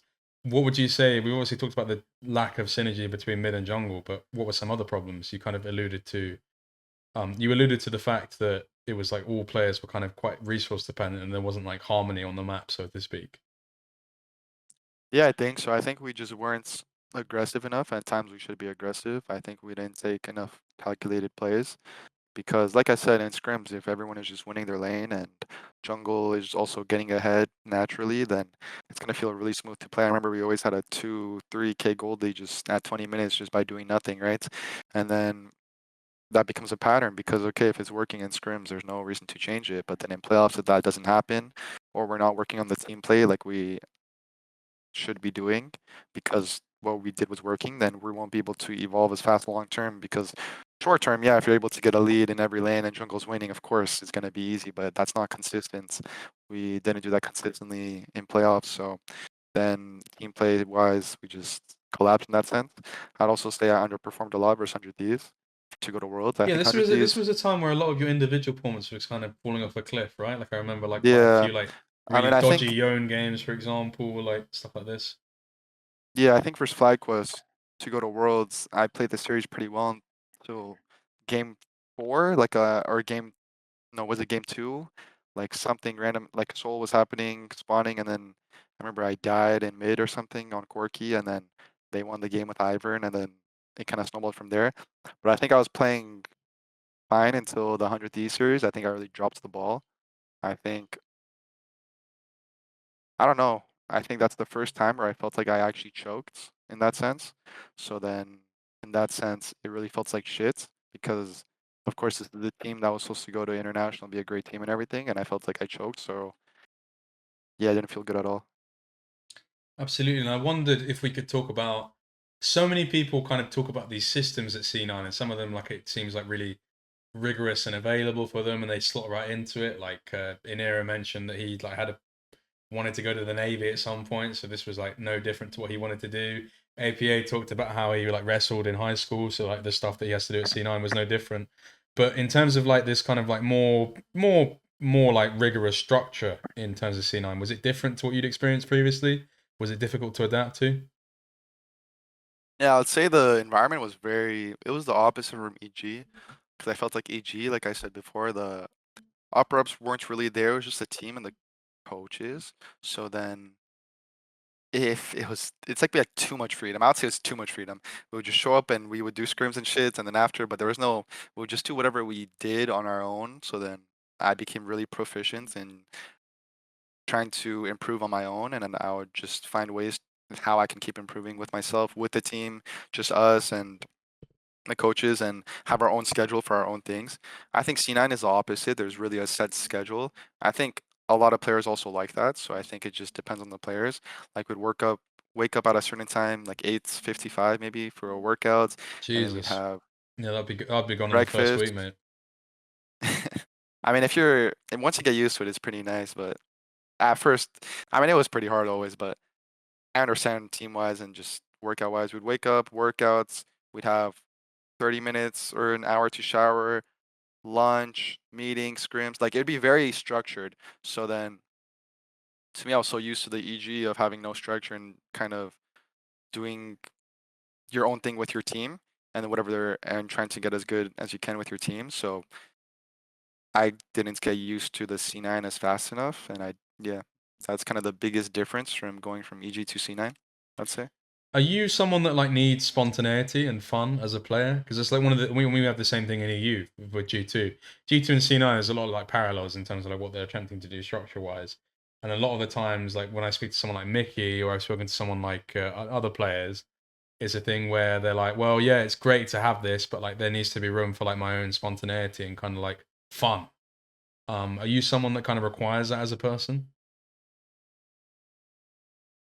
I think I used to think like that, but then I think at Koi, it was also very structured, but I just enjoyed it a lot. So I'm not sure. Maybe I just fell in love with being fully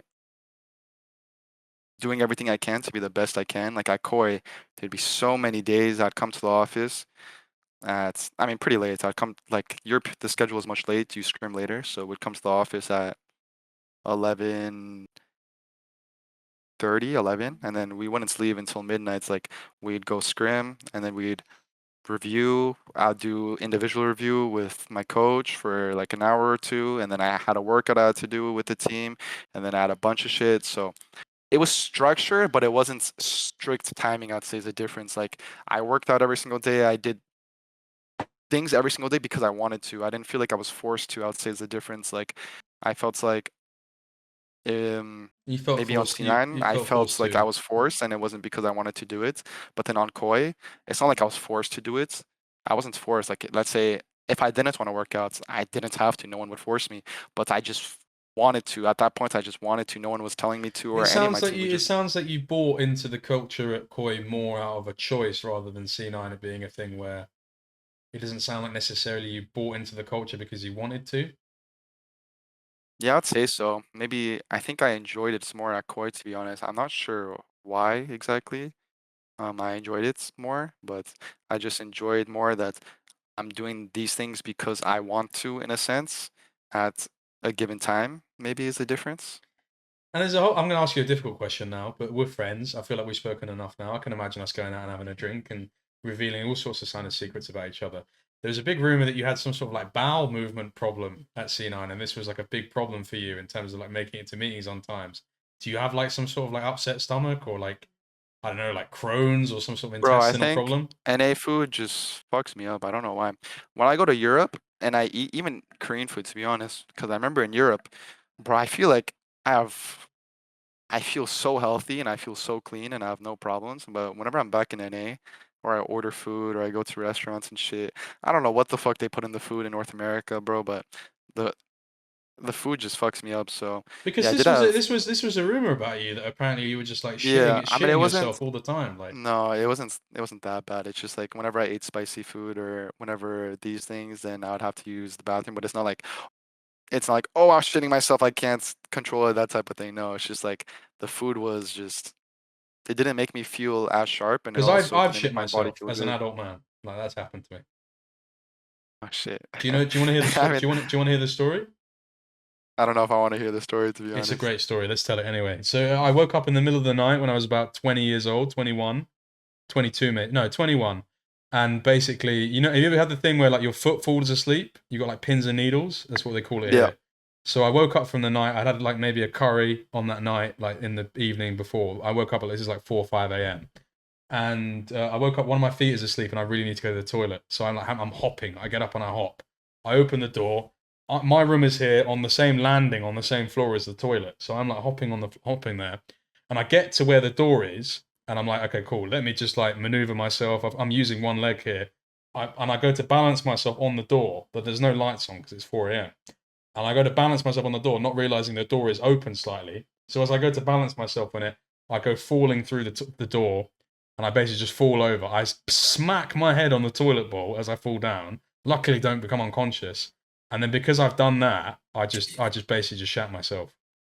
So then you were at the toilet, but then you couldn't finish the job, basically. Yeah, well, I mean, you couldn't really finish the job at C9 either, so I suppose we're equal I in mean, that I way. couldn't. That is true. Yeah, That is a similarity we do have. yeah. But in that sense, Some would say you're all fart and no shit.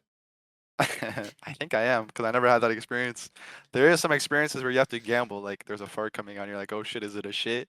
And at some point you just have to like, fuck it, I think it's a fart, and you just let it out. Yeah, Luckily, I've never had that feeling where it was a shit. I think I'm really good at yeah. being Luckily, able it to was judge that. only farts for you, but the unfortunate part is apparently you missed quite a lot of meetings at C9 and got them quite The annoyed. meetings, So. the meetings, no. Like I, I don't know how much I can say, but I didn't miss any meetings or those type of things.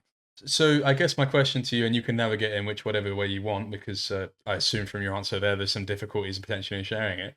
But there was a big rumor shared about you that you were like super tardy, like you don't turn up to anything, like a major truant, quite lazy in some ways. Like how true were these kind of rumors that were spread around you? Do you think they were fair to your behavior at the time? Yeah, I mean for sure. I thought it was very unfair. It was super unfair. And looking at it now, I mean it's pretty funny because I saw tweets that Dom, the person that made the video, right? It's like he's a YouTuber that does co-streams and these things, and he never really is a journalist and talks about those things. And then he made that video, and then now I see him become a coach at C9. So then it's just pretty funny seeing it's all come to, seeing it all come up, I guess. But I did think the video was, of course, unfair, and I saw the intention, I guess, of whoever made the video. I think it just was stupid to do, and it is untrue. There's Just to get your not. comment there, because obviously, like you know, full transparency, I have to put my biases across. I'm quite good friends with Dom. Dom's a person who made my career in some ways, but it sounds like in some ways you're implying there that there's almost a not a conspiratorial element to this, but you feel hard done by in the sense that the person that spread some of these this narrative is someone that's gone on to work at C9. Is that fair to say? Yeah, I mean, I'm not using any like inside info. I know I'm just saying what I see from the outside. I see that the person that made the video, right, Dom, which I have no problem with. I actually enjoy him. I think he's really funny. But that person made the video, and then now and he never makes those type of videos, and then now he gets hired by CNN as a coach a year later. I just think it's funny. I mean, that's from the outside perspective. That's what I see from an outside view. It's none of the inside info. It's what any viewer can kind of see. So I just thought it was funny. But to me, I thought it was really unfair.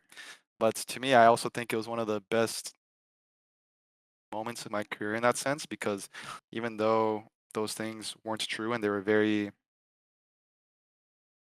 very misunderstood, or they were very, the wording was very interesting, I'd say, the way it was worded in the video. I guess it's very difficult for people when something like that happens to just immediately just be like, okay, cool. He said it's not true, so therefore it's not. A good way to add credibility to what you're saying is to kind of assess what is true. What do you think were fair criticisms of you at that time? Yeah, for sure. I mean, I think I still could have. I'm not an angel by no means. I still could have done so much better. And at the end of the day, I underperformed versus 100 Thieves to go to Worlds, right? So the responsibility was on me, especially since I was the highest paid on C9 and I underperformed and I could have done a much better job. So I do take responsibility from that. I still could have done so much better. So at the same time, it's very unfair for me, for a video to come out like that, to kind of, I don't know if the intention is to harm my reputation or my career. You've not really answered the question there. In regards to like, sure, your behavior, not your performance might demand accountability in regards to that, but in regards to some of the things that were said about you being unprofessional and Yeah, all this kind of behavior, yeah. was there any element of that that was true, and what extent was it true? Because I'm saying in answering that, you can almost add credibility to what you're saying in terms of it not being a fuller picture. Yeah, I mean, if you ask my teammates and how they think of me, I mean, I don't think anyone can deny I'm a hard worker at all. I think you really can't deny it. And to have a bad work ethic, I don't know if it's a bad work ethic in the video or I don't remember exactly, but I don't think any of my teammates can say I have a bad work ethic. I think in that sense, me being late, like the amount of times I was late, I don't know how much I can talk about it, but it was very, the way they said it was very, what's the word? Um, Inflated? Do you feel like these stats were inflated, Not inflated, very represented, misrepresentative and very misleading? misleading. It was very, very misleading because, for example, if I see that video and let's say I'm not myself, I'm just a fan, and I hear a player's late 43 times, I'm assuming he's going to be late to the meetings and the scrims because he's lazy and because he doesn't care or give a fuck or these type of things. It's very easy to make assumptions like that. So then the way they put out the video, or the way Dom put out the video, made it seem it it was very misleading and it's very easy to make those assumptions. So I understand the fans thinking like, "Oh, I'm lazy. Oh, I have a bad work ethic. All these things," and I can't really talk about the details of what happened. But to me, it felt very unfair.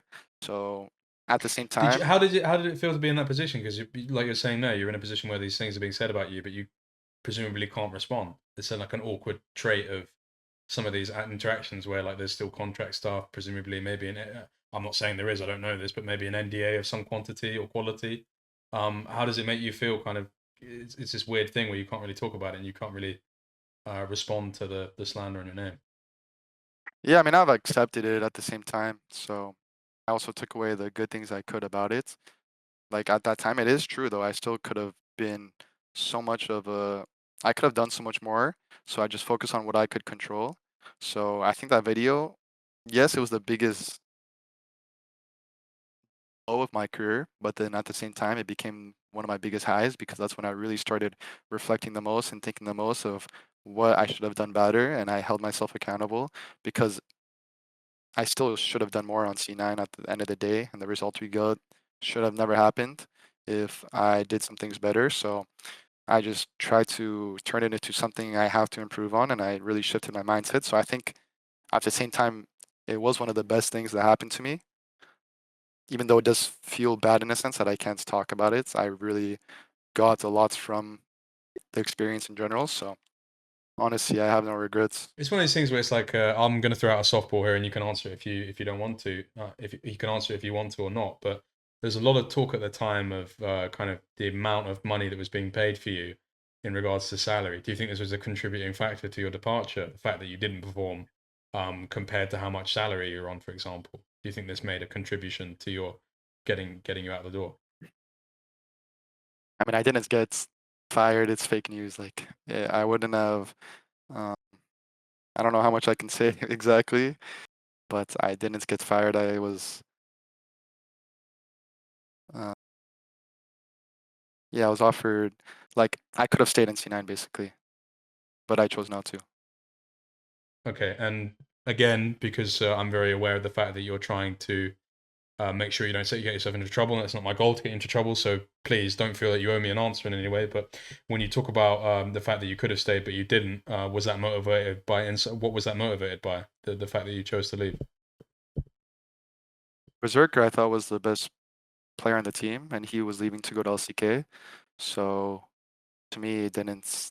The player I really wanted to play with most was Berserker, and he was leaving, so he didn't want to in NA anymore. So then, to me, that was one of the main deciding factors. And there was a whole thing with Berserker, wasn't there? I remember there was a video I watched where he was basically crying in one of the videos. What was like the truth behind something like Yeah, that? I mean, bro, like it's the same thing with the Inspired thing. Like people, You made Berserker cry, Jojo. Tell us about that. yeah. I mean, there was one scrim, bro.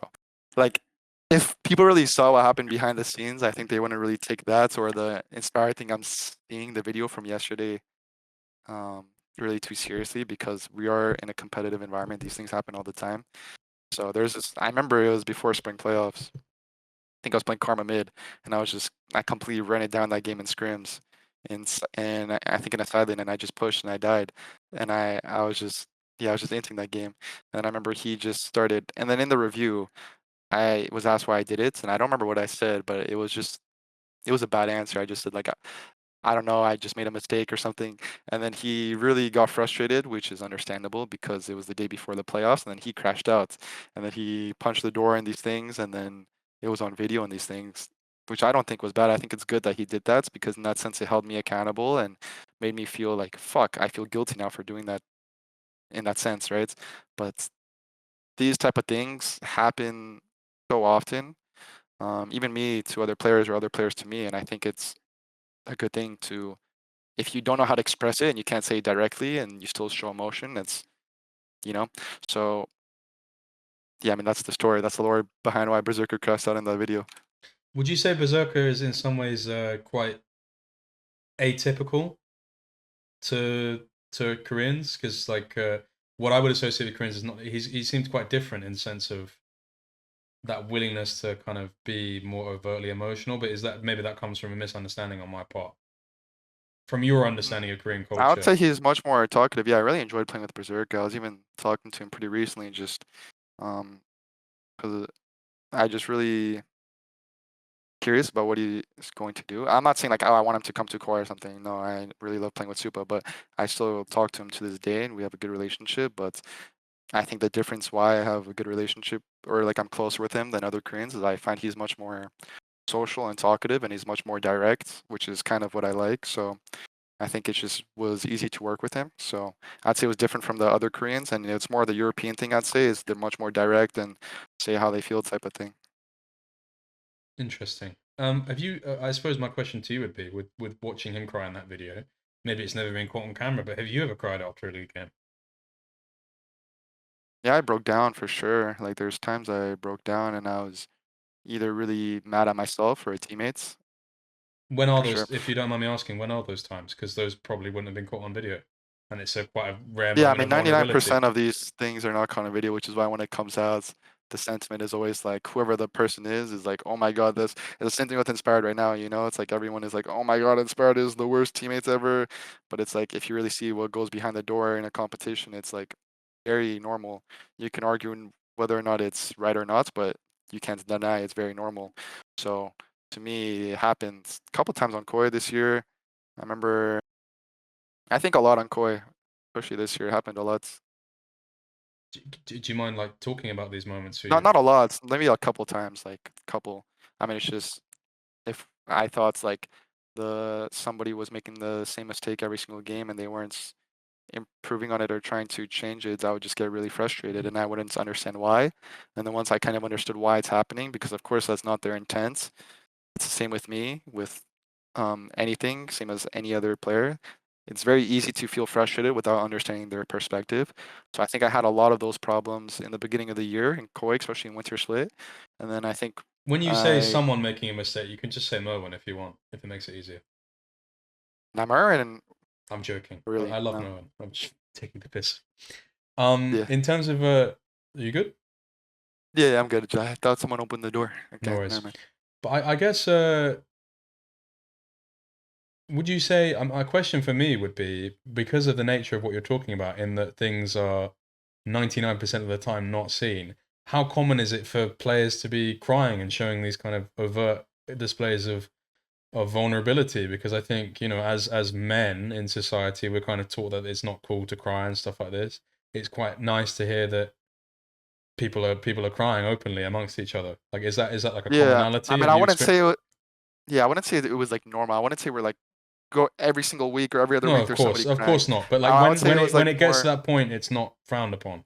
yeah, when it goes to that point, I think everybody understand it's a competition and everybody wants the same goal and there's going to be frustration. There's going to be every single type of emotion a human can experience in a competition. So it's very normal at those times to break down. Are you an ugly And we crier? also How do let you cry? For me, like I literally like if you look at me when I cry, I can only cry like maybe every like once every few years. I'm really damaged in some ways. We don't need to talk about it right now. You're not my therapist. But the way that I cry is like literally like you're just I don't make any noise, but you can see that I'm crying. Like my face contorts. Like I'm like screaming, but I'm not making any noise. What is do you know what you look like when you cry? What kind of a crier are you? oh, sure. I feel like I'm like a little nonchalant crier. Like maybe it's hard to I don't try to make it too much of a big thing and I just because I think but how many maybe I cried 2 times or 3 times this year. One was during Worlds, and maybe two was in Winter Splits. What was the world's one about? Like what was that in response to? I mean, I was just really frustrated with myself after the G2 series because I remember versus KT. I mean, it's a very long story, but anyways, I was trying to change my playstyle a bit and trying to You can tell when a, you try to improve this is on a 3 hour interview. You can tell a long story. yeah, when you try to improve on new things, of course, your level overall is going to drop, right?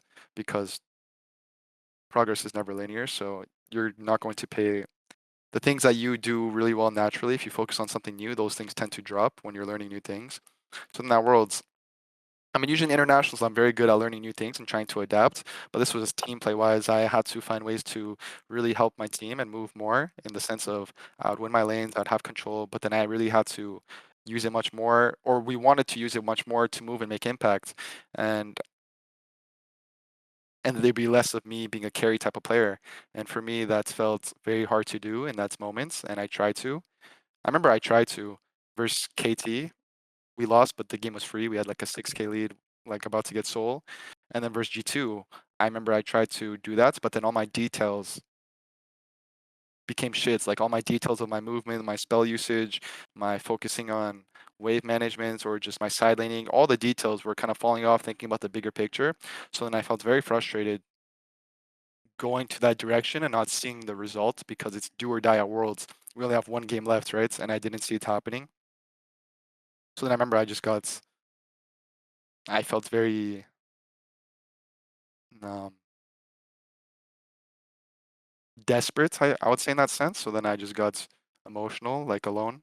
So then, I mean, I'm glad I stuck to the process and I didn't give up in that sense. I'd say is my biggest take back from this world because I still didn't, I could have went back to the type of player I am and I would have shown really good results individually, but I don't think it would have been the highest It's about percent the chance team. of the team winning because I know for myself, if I focus on me being resource heavy, I'll be able to carry games. But doing it consistently at a world stage is not really consistent unless you're one of the best players in the whole world. Even if you look at Chovy versus Genji or KT, even I mean, he doesn't play like that, so it's kind of unfair now to say Chovy. But I'd say that I kept sticking through it, and then it felt very hard because I feel like versus the G2 game, I I focused on myself more individually and these things, I would have been in a much better position and we would have been a higher chance to win the game. But I kept doing that. I improved on that. We were doing so fucking good in scrims at that point where I was just winning my lane and just helping everybody or helping Yoya moving to all these things very well. Like just moving to those things, of course, anybody could do, but I was finding really good timers and I was really improving on it rapidly. So I saw the improvement and I stuck by it. So I would say that was the biggest um, emotional thing that happened at Worlds for me individually. Of course, losing and versus T1, Faker kind of shitting on me, that felt like shit too. But seeing my progress through the Worlds is what made me satisfied with that aspect. But how much of the kind of emotional response for you, especially internationals this year, is fueled by the fact that presumably during 2024 you really missed that same feeling you got in 2022 and 2023 of going to internationals? Yeah, I think I took internationals for granted in 2022. I thought I would just be there all the time. Because to me, internationals are, of course, the most fun. You're versing the best players in the world in the most important tournaments. So it doesn't make sense, as any competitor, it makes sense that it's the most fun thing, right? So, I mean, for me, I just really didn't take it for granted at all. At MSI, I had such a good time. At Worlds, I had such a good time. I was really enjoying the process, just enjoying waking up every day, fully dedicating myself in this. Everyone's in the same hotel room, just doing the same goal. It's the best feeling.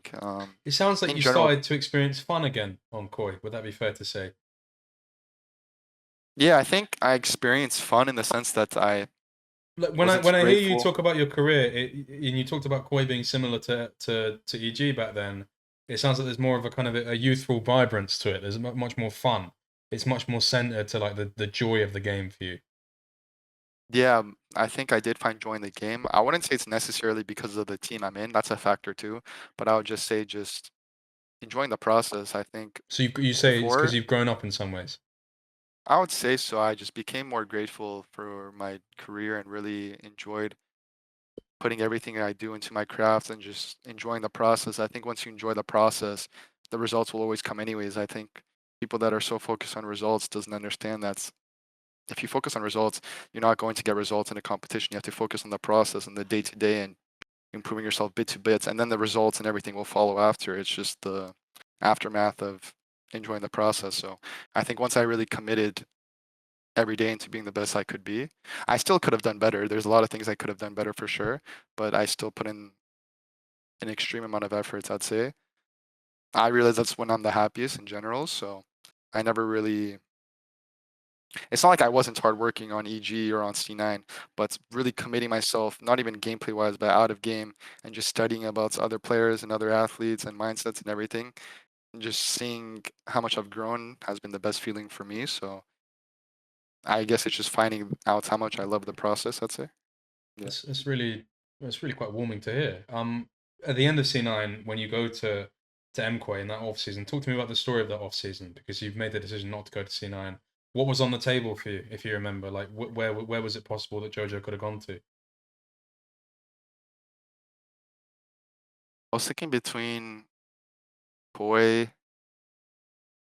I was thinking between, I wanted to play on FlyQuest, but problem is if I played on FlyQuest, I would have been a top laner, and I didn't want to make that switch to Oh, top because lane. there was this whole weird thing, like, and Andy B came out and basically, I found this story really funny because Andrew Barton, I call him Andy B. Andy B and Papa Smithy, it was a weird thing where they were like, listen, we're going to try and convince Whipper to be a coach. And also, like, we've already got an academy top laner that we think is really good. But actually, Yeah. we're going to throw him under the bus and get Jojo in to play role swap. How true was all of this? Because I felt I so mean, bad for Surrey when I heard all of that. it is true, and they always told me, even from EG, that I'd be a very good top laner. So it's not like they had this decision in spontaneously. They always had it in mind, even since I was coming up as a rookie. So for them, it made sense. For Why did me, they it think you was would be a good top laner? Like, what about you makes you a good top laner? because I'm just very good on melees in general. It was always my strengths as champions. Just the way I space and the way I play the team fights as melees has always been my strength. So especially coming up, so then they saw me as a top laner would make more sense. Um, so me going into the off season, that was an option, but I really wasn't sure if I should switch to top lane, because I feel like mid laner is like I just like mid lane more than How top lane, to close be were you to honest. making that decision? Like, how far did Andy B and Co get you along? Like, It was pretty close, I'd say.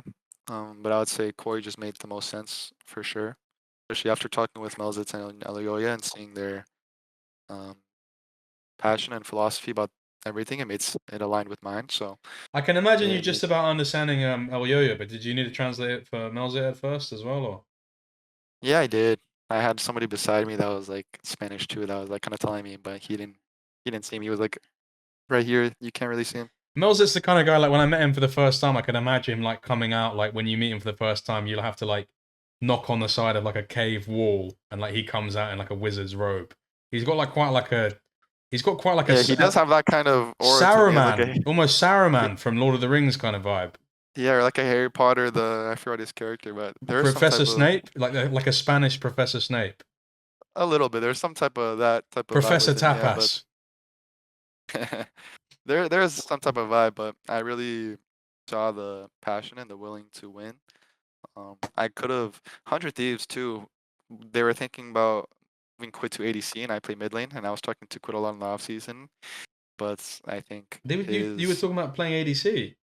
no, I was thinking about playing mid and then Quid role swapping to ADC because they Crazy. thought Quid would also be a good ADC. It fits him a lot. So that's what they thought. So then I was talking with Quid a lot about the decision, and he God, wasn't fucking hell. It just sure. goes to show you like how fucking few players there are that are good in an A. Like they just make the best players. Like the best players are just thinking that they should roll swap every split. There's a Yeah, reason. exactly. And he had a The reason fucking why. good year. There's a reason why Perks did it was because you wanted to play with the best Western player of all time. But it seemed like in an A you Yeah. guys were just doing it for no reason, right?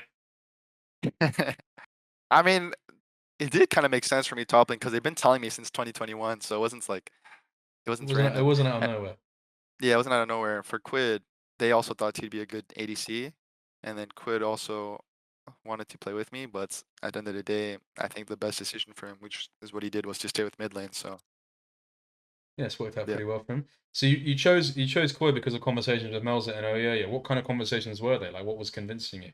It's like kind of game philosophy, just like a general vibe you got from them, or not gameplay wise. I didn't really speak to them gameplay wise. It was just their philosophy about the team and how they see the team functioning. Me, when I see Melzet, he reminds me more of a traditional coach in that sense. I think in sports, traditional sports have been around for centuries now. I think their process and their progress and their understanding of everything, just mental especially, is much more better than esports coaches, is what I noticed. But to me, Melzet has been very smart about not only gameplay wise in league, but also the mental wise of how to prepare and mindsets and philosophy of everything. It's very, very good. So I learned a lot from him in that aspect that I think only a hand, rarely any coach in the league I feel like would be able to teach about and have that understanding about. So in that aspect, I found very intriguing, and also just their decisiveness and their decisiveness to fully lock in and to fully commit everything to the team and to win worlds. Because I think when teams say they want to win worlds, they don't really believe it. To be honest, like it's a goal that everybody has. At the end of the day, of course, if you ask a player, can "What's you your goal?" slightly Of course, adjust it's your to win mic? It's worlds. gone a bit weird. Yeah, do you hear me? Yeah, it's better now. Cool, carry on. Yeah, because if you ask any pro player, "What's your goal?" They're gonna say to win worlds, but they don't truly mean it. Or same as org, like they don't truly believe it. But to me, I felt like Elyoya and Melzit actually believe it, and they're not only saying it, they're putting in the effort to actually achieve that goal. So to me, just seeing their passion and their work ethic, or just feeling their work ethic with talking to them, felt very attractive for me to join. So you're saying that Elyoya and Melzet were more contributors to you joining MKOI, not that guy who made that massive long thread asking you to join. I mean, of course, it was flattering. Like the Revan and the Spanish fans, it's very flattering too. So it was another decision. It's not the main factor, but it's like, oh, I also have a bunch of Spanish fans that are really supportive, and also the tweets are really funny. Everybody's very supportive and really wanting me to join. So of course it felt good, but I wouldn't say it was a driving factor. For sure. But then in terms of when you join MKOI, you're the first kind of North American import to ever come to EU. And you're someone that had spent a lot of his career trash talking EU. How did it feel? It must have felt quite weird to come to Europe and play. Felt great because then I can just shit on EU mids every single week. So it actually felt great. I enjoyed it. It didn't seem to go too well. I mean, you finished fourth in your first split, right? And you were kind of playing like absolute dog shit when you landed, right? Yeah, but we're talking about the past, and you have to talk about the most recent, where I won in spring and then in finals, unlucky G2 doing their G2 thing. But in general, it felt like they're all my sons. Your sons. No, I'm kidding. I'm kidding. Like, okay, I'm kidding, but at the same time, I enjoyed it because, of course, there's a rivalry between NA and EU, so it feels good versing every single week a European mid laner. So then just having that type of rivalry I can do every single day instead of going to international, and then shitting on EU teams instead of just doing it every week felt good. So I remember watching you in winter, and you were like really, really dog shit. Like you were getting like gapped by like everyone. I remember like the Ari game you played, like horrific stuff. Why were you like so bad when you came to EU? I would say I didn't Obviously, adapt it's too fast. like you know some players they play in the German league, they play in La Liga. Like famously, like there's lots of players like Timo Werner. He played in the Bundesliga. He came to the Premier League. He was dog shit. It's just a more tough league. Do you feel like you had to get used to what was just like a better region? I mean, I do think that LEC is higher level than LCS in the sense that the bottom teams are actually competitive. The top teams are the same level. Don't get it mistaken. No, no, Like no, no, no. I don't think that's true. It's I think slightly better. no, the top teams are legit the same. It's the same skill level, but the difference is the bottom teams in LEC are actually not bad. But in LCS, after the top teams, it falls off a cliff so hard. So that's the biggest difference because only besides the top team in LCS, like the top three teams, I don't it know if really there's falls off the anything you can cliff. do to your mic. It's just it just randomly got a bit weird, like maybe like 10 minutes ago or so. Hello, hello? Is it still bad? Yeah, a little bit. I'm not sure what I'm not sure what the problem is. Are you sure it's like maybe connected weirdly? No, it's connected. Yeah, carry on now. See what happens. Hello, hello, hello Yeah, now? just carry on. It'll be fine. You were saying the bottom tier teams in LEC are fine. I can join and come back really No, fast. no, no. You're fine now. It's gone back to being Okay. completely normal now. The bottom teams, yeah, the bottom teams are better in LEC, but the top teams are the same. So I'd say there's more better practice in general. I would say I didn't adapt well just moving to Europe at first. Just there was a lot of hype, and I didn't understand how to control that at first because I think my preparation and my mindset was not nearly as good as it is now in that sense. So I didn't know how to control it exactly, and also I was in a new environment, and everything was all new to me. So it was hard for me to focus and put my best all while all these new variables were happening. And then I had to find a way to get used to it.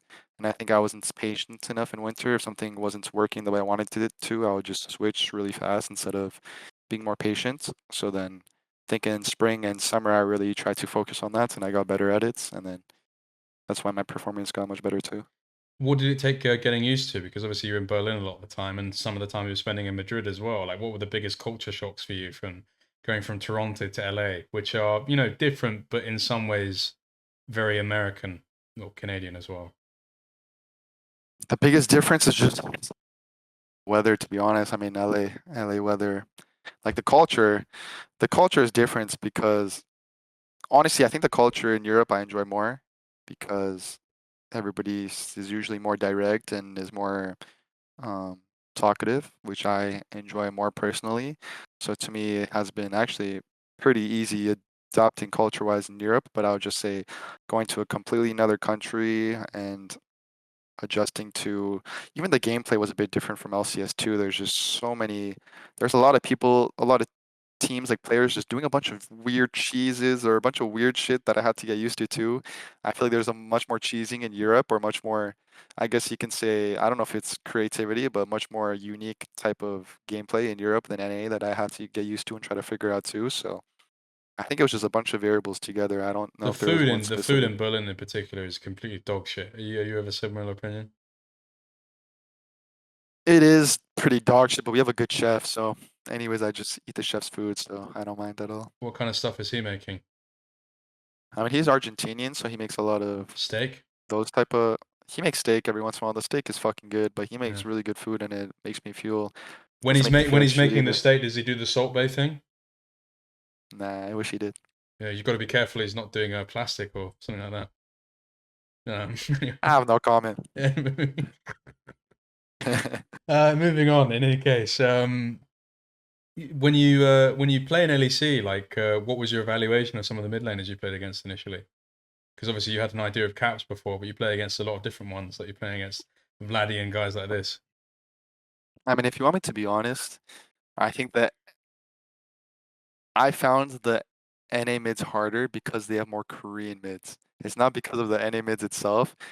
Like I just think Korean mids are better than the European and NA mids. For example, in NA I had Quad, I had Quid, those two, and then they're at the top of the league I with loved Quid because mids. he played for 100, and obviously, as you know, in the UK, you know what 100 quid is. Yeah, exactly. 100 quid, and then and then I just thought it's versing It's the like having Koreans a are play. just It's much. like it's like if the guy they get after him is called $100. It would be incredible. Yeah, 100 quid. It is a good deal. So in Europe, you have caps. I think caps is like the Western mid is like the only Western mid I think is really really good. Um, like he's better than he's better than Quid and Quad, right?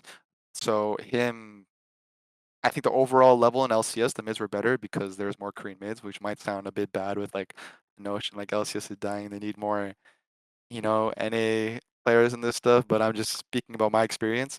In Europe, the European mids they're higher level than the NA mids because NA mids is only Halifax, me, and APA, Let's right? just be honest. It's Parlofox and like Dark Wings and guys like this. They're not that great.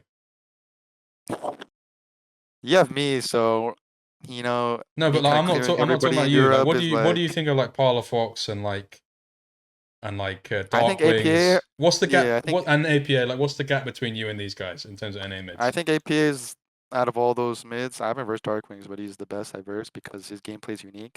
I do think Fearless drafts did fuck him a bit though because his champion pool is not big. But I do respect the sense that he just plays so differently in a sense, or he has his own way of playing. I would say though, that type of player, if he's in the league for a long time, I'm assuming now he's much more solved and understood since he's been in the league for so long now. Like even I have a good resemblance, or I can not a resemblance. I have a strong feeling of how he plays, and if I had to guess, he probably plays the same way. So I would say the longer he's in the league, if he's not adapting, he's going to be much easier to verse.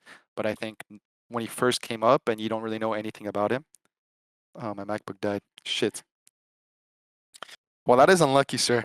You didn't No, think to put your MacBook on charge or because my table doesn't really have a charger. That's the problem. Nice. Glorious King? Welcome back.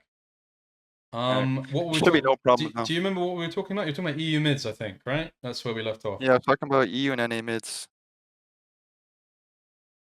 Yeah, I Yeah, mean, I go was on. talking about I think it was APA. I think his playstyle coming into the league is Yeah, very you were saying very that you felt like you'd been downloaded in some sense, and my retort to you would have been, do you feel like you've been downloaded? Like, what's the most easily downloadable thing about Jojo as a mid laner? Yeah, I think I was very predictable in my NA years. Like I'm very good in lane, and then I'll make a mistake in a team fight, let's say, or something in that aspect would happen. I feel like this year I've been much more. I really tried to improve my weaknesses, and I've been so much more versatile now than I was in NA. So I'd say that's the biggest step up I've tried to make. Interesting. That's interesting to hear. And we were talking about Parlofox, APA, and all of these guys. I wanted to ask you in terms of like evaluating yourself amongst NA mid laners, like now and even in the past potentially. Like, where would you rank yourself? Like, if Jojo's up here, like, where are some of these other guys? Because I would assume you think you're the best. Yeah, I mean, I haven't versed APA, Palafox, even Darkwings in a year, but I haven't watched their games either. But I would still say I'm the best. And then with EU mid, Oh, I think here's a controversial one for you. Are you the best NA mid laner ever? I don't know. I haven't watched. Like, I don't even know there's Pobelter, there's High, but I haven't watched that era, so I have no clue how good they actually were. So I can't really speak on it. I'm not sure, and I don't think I've shown enough um of the expectations I have on myself. And I know I can improve so much more. So I still haven't reached my peak at all. So I'm not sure. But is that a goal of yours? Your goal is to be the best NA mid laner of all time, or I mean, I want to be one of the best mid laners to play at Worlds, and to me, that's a very far goal from being the best NA mid ever. So my goal is still very, very far, and I have so much to improve on. But playing in internationals, I know it's definitely achievable. but you worked with High, I think, didn't you, when you were on C9? What was that like to speak to someone that is considered one of the best NA mid laners ever? Yeah, I mean, he was a manager, so he didn't really help too much with the gameplay wise and these things. So I wasn't able to get too much insights of how he was. Like, there's like stories of him, like how the scene was when he was a pro, but never like gameplay type of things. That guy like overcame like a collapsed lung. Did that ever make you feel like you were being a bitch potentially in some of your Yeah, it's difficulties? kind of crazy. Kind of is crazy what he went through. Did it make you think that, oh God, like why am I complaining about some of these things that I'm going through? This guy fucking literally got over a collapsed lung. Like, In a sense, yeah. interesting. But yeah, let's talk a little bit more about EU mid laners because how did you spoke a little bit about Vladdy? Like, do you feel like this guy was a little bit overhyped this year? Like he was like this guy was like the kind of the off-season chess piece this time around. Like everyone seemed to want him. He was getting moved around. Casey obviously let go of him because of some stuff. This guy overhyped. Like you think he was as good? You talked about him having potential. What was your opinion of Vladdy this year? Yeah, I understand him being very wanted by teams because he's young and he's already shown a lot in winter and he's still there's so much I could say talent. So it makes sense so many teams want him. I think if he develops well, he can be a very good player. I think he's mechanically very strong. I think he has potential in the right environment, and if he has the right mindset, he could be very good. But this year, yeah, I never really had trouble versing Vladdy, though. I feel like I have him pretty downloaded as a player, so I never When really you had say you have trouble him versing him. downloaded, like what's the download? Like what's the status report saying? I mean, I just really know how he wants to play the game, what's his comfort zone. I mean, I don't want to. If I say it, I don't know if he'll watch it and then he'll like, But I just feel like I know exactly what he wants to Give us do a a little. lot. Don't give us a completely. Give us a little tease. Like, what are some like insights into Vladdy? Like, I think just he groups a lot, like a lot. I think I had that problem also as a rookie, so it's very common to see those with rookies. So I yeah, really know how to play against him, I'd say, or just KC in general. yeah. It's a shame that he doesn't like. The biggest thing that could have happened for him is if he'd never laughed, because obviously he laughed in the off season and he went to the Fnatic rebuild. So He laughed.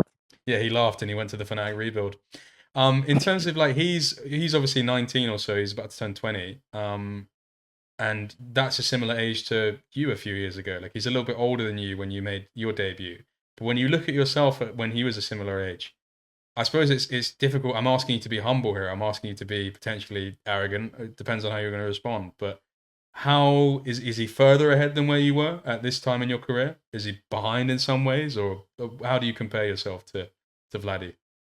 I mean, it depends relative to that time. Like if you get a rookie in like a normal rookie in 2025 now versus 3 years ago, they're probably going to be better than me just because Of league has course, evolved but so much. yeah, But but relative to the relative time, to the field, yeah. for sure, I'm better. Yeah, but he has a lot of. I mean, I'm being humble to be honest. Oh, No, you're I'm being not being humble. You humble. think it was I want you to be think humble. I want to no, no. I want to be humble. But if I'm being honest, relative to the competition, I think I'm better. But that doesn't. He still has so much potential. So he's very raw. I'd say he's very raw. where would you say his biggest potential lies? Like, where do you see that manifest? Like, what are times where you felt like he had a lot of potential? I think just his mechanics is very good, and the way he understands damage on his champions is very good. I think just those type of instincts, because I think he can't be one of the top players without good instincts. So I think he has very good instincts. It's one of the players who gets a lot of fucking hate in this region, despite being a former winner. I thought it was disgusting. I don't know if you saw Jamada, this guy on Twitter. I know the MKOI fans hate him. He's always tweeting something bad about Spanish people. He was complaining that the league when it was in Madrid was in Spanish. You don't need to know about this guy. He's a random. He's horrible. He's a failed caster. Maybe you've seen him once or twice. But he was celebrating the fact that Larson was moved on from Rogue this most recent off season. Do you think that Inspired gets a hard rap? Like when you've played against him during this year, how was Inspired as a player? Because he's obviously a former LEC winner. You mean Larson? Larson as a player? Larson, what did I say? Sorry. Inspired. Sorry, that's me being tired. I meant I mean, Larson, yeah. I did I scrim against Rogue in 2022? Wait, I don't know if I versed Larson in 2022. I remember watching some VODs though of his laning. I thought his laning was pretty good in 2022 when I watched him versus Zika and these type of players. I actually thought his laning was like almost Eastern level to be honest. But then I versed him this year and yeah, I wasn't too impressed. I remember in 2022 I thought his laning was pretty impressive. Well, it just goes to show you. This thing's all the glitters and gold. What do you think of Humanoid? I think Humanoid is good, but I just think he has a I don't know if it's a choking problem or like a or maybe he was low confidence at that I think it's time. a CBA But problem. I don't know if it's that to be honest. I mean, maybe I'm not sure. I've never I don't know what he's like, I think but it's a my jungler is Razor problem. I mean, I just think that when he's really confident in the way he wants to play the game, he's a unique way, I would say, or more unique than others. He's really good at just playing his own game, but to me, my feeling was that he kind of lost confidence in that way of playing, and Hmm. then he was kind of in the middle, stuck and undecisive. And then whether it's low confidence or choking, I'm not sure. But when he's confident in his way, in himself, and how he plays, I think he's good. And then a player like Jackie's, like, because Jackie's came in as like a rookie before you came to the league, and everyone was like super hyped on him. And lots of people forget now because obviously Vladdy's come out as the clear favorite. But for a while, it was a thing of like, who's going to be better, Vladdy or Jackie's? These are two like rookies who are pushing each other. What do you think of Jackie's? Because it feels like his stock has dropped in some ways. Were you impressed by him this year or not really? I mean, I think he's a bit like Vladdy in the sense where he's very raw, but he has good mechanics. I can see it. Um, yeah, I just think he has good mechanics. But the problem with these Western Europe and NA mid laners, I just don't think their laning is good. I think it was very easy to get in good situations and in good states and have control of the game if you snowball from there. I think they have the talent. I can see like their mechanics and their instincts, but I don't know how much work is being put on to side laning or team fighting or these type of things. But I could see the talent, so that's what I notice about the just hyped prospects, I would say, in Europe. For sure. And one of the things we talked about here is that kind of you're quite gifted at lane, but it's surprising that you're good at lane because so many of the players you play against in North American solo queue when you come up are dog shit or one tricks. So my question to you would be is how have you gotten so good at laning? Because it doesn't seem like it should be available to you.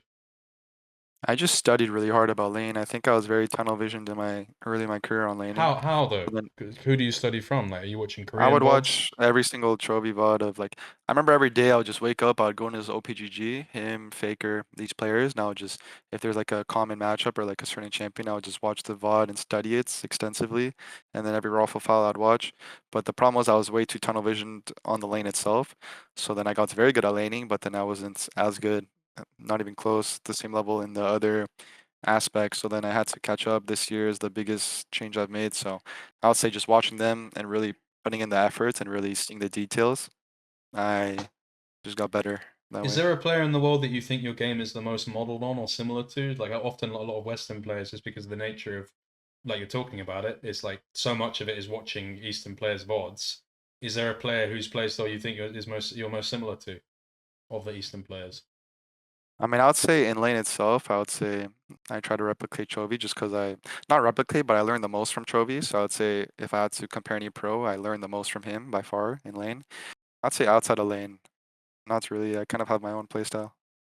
What are the biggest lessons you think you got from Chovy? Because it's so difficult for the average person could just watch him and not learn anything if they watch hundreds of hours, but you're getting unique insights based on the fact that your knowledge is up there.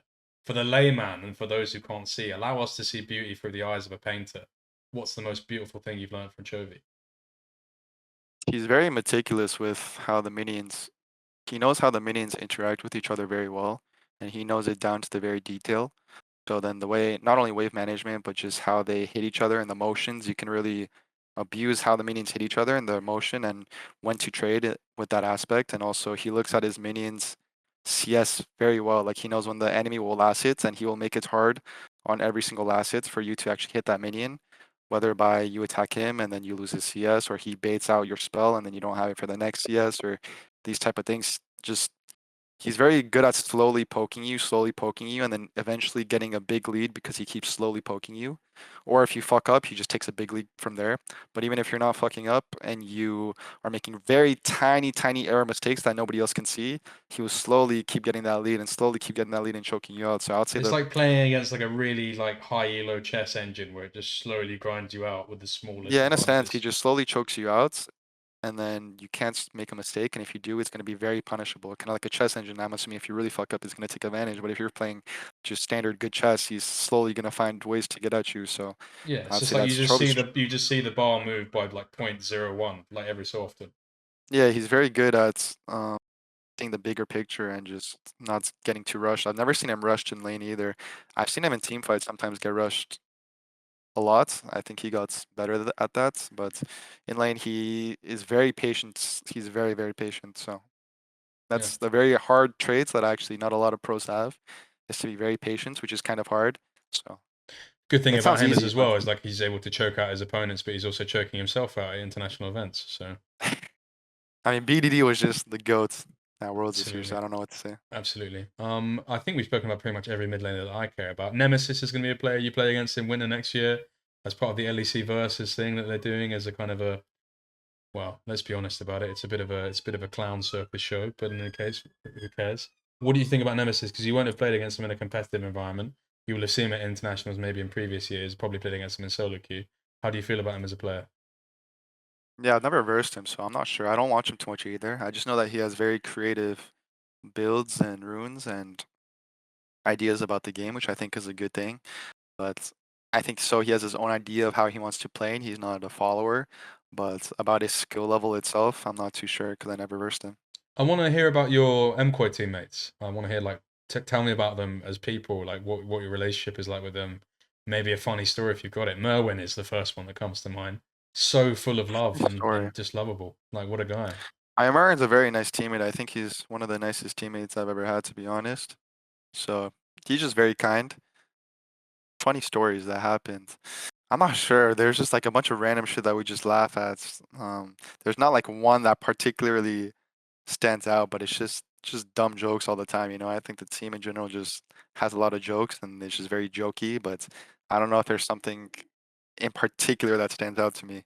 Honestly, I don't know if I'm just not too good at remembering it because even for the C9 and EG stories, I can't really remember at the top of my head. So I don't know if I just am not good at remembering it or what, but maybe there's just so many of them that I What kind of. about Yo-Yo? Because for me, he's probably the biggest red flag male I've encountered in an interview because he told me his favorite movie was Whiplash, and he said he learned a lot from the movie Whiplash. I mean, it's a very good movie, to be It honest. is, but to say that you base your life off of Whiplash is worrying. I think anyone would admit that. So what do you think about him? Like, what's he like as a person? He's quite vain as well in some ways. He knows he's pretty. I think he is very passionate about his job, about the league. I think he dedicates himself to the job, which I really respect too. So I think that's the biggest characteristic I would say about Yoya is that his main priority is just the game and just being the best he can be. I think he just loves being competitive and trying to be the best in that competitive environment. So yeah. And then what about Super? When I met Super, he was very, very confusing. Like he's like a little bit of a he's not a troll, but it's like when I interviewed him, it was like he realized I was a troll interviewer and then decided to troll me without me knowing I was being trolled. Like he seems very like smarter than you would think. Is that fair to say? He's very, I'd say so. I'd say he's very hardworking too. I'd say he's one of the most hardworking, like very strict hard worker. Like he really dedicates himself in every aspect. Gameplay wise, he's very disciplined. Like he will never, out of all the teammates I played with, everybody runs it down. But Supa will never run it down ever, Super. unless he's not trying to. Like he will always try to give his all. Um, so that's what I noticed is that he's very, very hardworking, and even out of game, he really takes care of everything. So And Alvaro, talk to me about him. however, I think he's very talented. Like I think out of all the players in Koi, I think he's the most talented. By that I mean he has a lot of very, very good instincts about the game. So in that sense, there's so much potential to build off of. So I just think he has a lot of talent. Do you have any? Someone in chat's mentioned this, and it'd be a good one. So someone says that. Do you have any Korean barbecue stories? Because apparently back when you were on EG, you guys were a bit of a menace when you came to the Korean barbecue and stuff like this. I don't Were know. we? I don't know what that means, but yeah. No, not really. I don't know. I heard about the C9 barbecue stories like this year with FlyQuit, like with Bippo saying like the C9 barbecue stuff, but Yeah, I don't really have any barbecue stories. fair enough. If there's any, do you remember? Do you recall any sort of funny stories from your career at any point? You said that you kind of have difficulty remembering, but I wondered. Yeah, I don't know if I'm just, I I think don't you're know. just. I think you're just cooked, gang. Like I might be cooked. Do I have any funny? The problem is every day is kind of funny. Like something funny just you played happens. basketball, So right? Have you played basketball against any players in the LCS or LEC? I played in Koi. I played like during we were Who did you in, play against? what's it? It was just the whole team was playing. Like my team was playing, and then Melzitz was playing Zeph. Right. Okay. Well, I can imagine Zeph's pretty good. I can imagine he's No, decent. they're all very bad. I'm gonna be honest. My team was very bad at Really? basketball. Yeah, Are you decent at basketball? I'd say I'm okay. Yeah, You're not that tall, I mean right? How tall are you? compared Like, to are you like 5'10", 5'11"? I'm 6 foot, but compared to my So team, I'm so like 5'10". prime. No, okay, I'm 6'1" with shoes, but without shoes, I'm 6 foot. But without, yeah, compared to my team, I'm like prime Kobe. But in general, I would say I'm average. My Interesting. team does not play But basketball. who's like the worst? Because like it's gonna sound horrible. I don't mean this in the bad way, but I can't imagine Merwin being very good at basketball. Maybe he'd be better as a basketball. I don't think Murrin played actually. Yeah, Murrin did not play. I think it was, or if he did, it was for a very little bit, if I remember. But I don't think he did. I think it was me, Super So would I, Alvaro, to be fair, Yoya, but Melzitz, Zeph, those type of people. fair enough. I wanted to ask you about your ARAM training you did this year because that came out in an article. Apparently, like ARAM was like the biggest contributor to you winning the LEC. How true was that? Yeah, I don't know. I felt like I was just getting too much fake info in solo queue. I think solo queue for me, my perspective is if I want to get better at a certain champion, or I want to get better at a very specific thing that I can train in solo queue, which is maybe let's say I want to pay attention to looking at the map or pay attention to an objective I have that I can use in solo queue. I find it useful, but in general, for getting better overall, I think there's too much fake data. Like there's so many move timers in solo queue that are not going to be good in the competitive scene. That you're, for example, if you move in solo queue, it's always going to be rewarded no matter what's in the competitive scene. Of course, that's not true. So I think if you have an objective, if you want to play to learn a certain champion or to get better at a certain objective that you can control outside of the game that you can control yourself, I think it's useful. But like for me, learning matchups or the team fights in solo queue are they're not actual team fights too. Like just studying team fights in LCK, LPL, or studying from your scrims is much more effective for me. That's where I get the ARAM from. I just practice my mechanics and I practice my spacing and everything. So I'm gonna fight all the time, or if I want to get better at something, at ARAM I can just do it legit every 30 seconds. In solo queue, maybe you'll get one good team fight every 2 games, and then it's like, you know what I mean? So if I have a certain objective, then I will do it.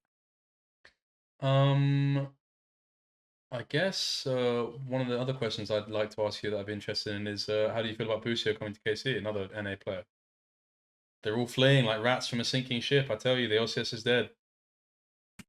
Yeah, Busio. I think I What haven't you sound versed like him. you say like his name with a Z almost. Busio. Busio. Busio. It just sounds more. It just feels easier. I mean, I think he's a good player. I think he has a lot of potential. I heard he was really hyped this year in LCS, like he was the best player in LCS. I haven't watched LCS that much this year, so I don't know. But I just heard good things about him. Like he's a very good student and he's just a good person. So yeah, I'm really hyped to see him come. Seeing another NA person come to EU, Pause. we can shit on Europe together. It'll be pretty fun. Nice. I wondered if you could share with us in regards to like I know there's a lot of talk of like renegotiation, contract extension, stuff like this. Is there any like thing you could share about like what that process was like?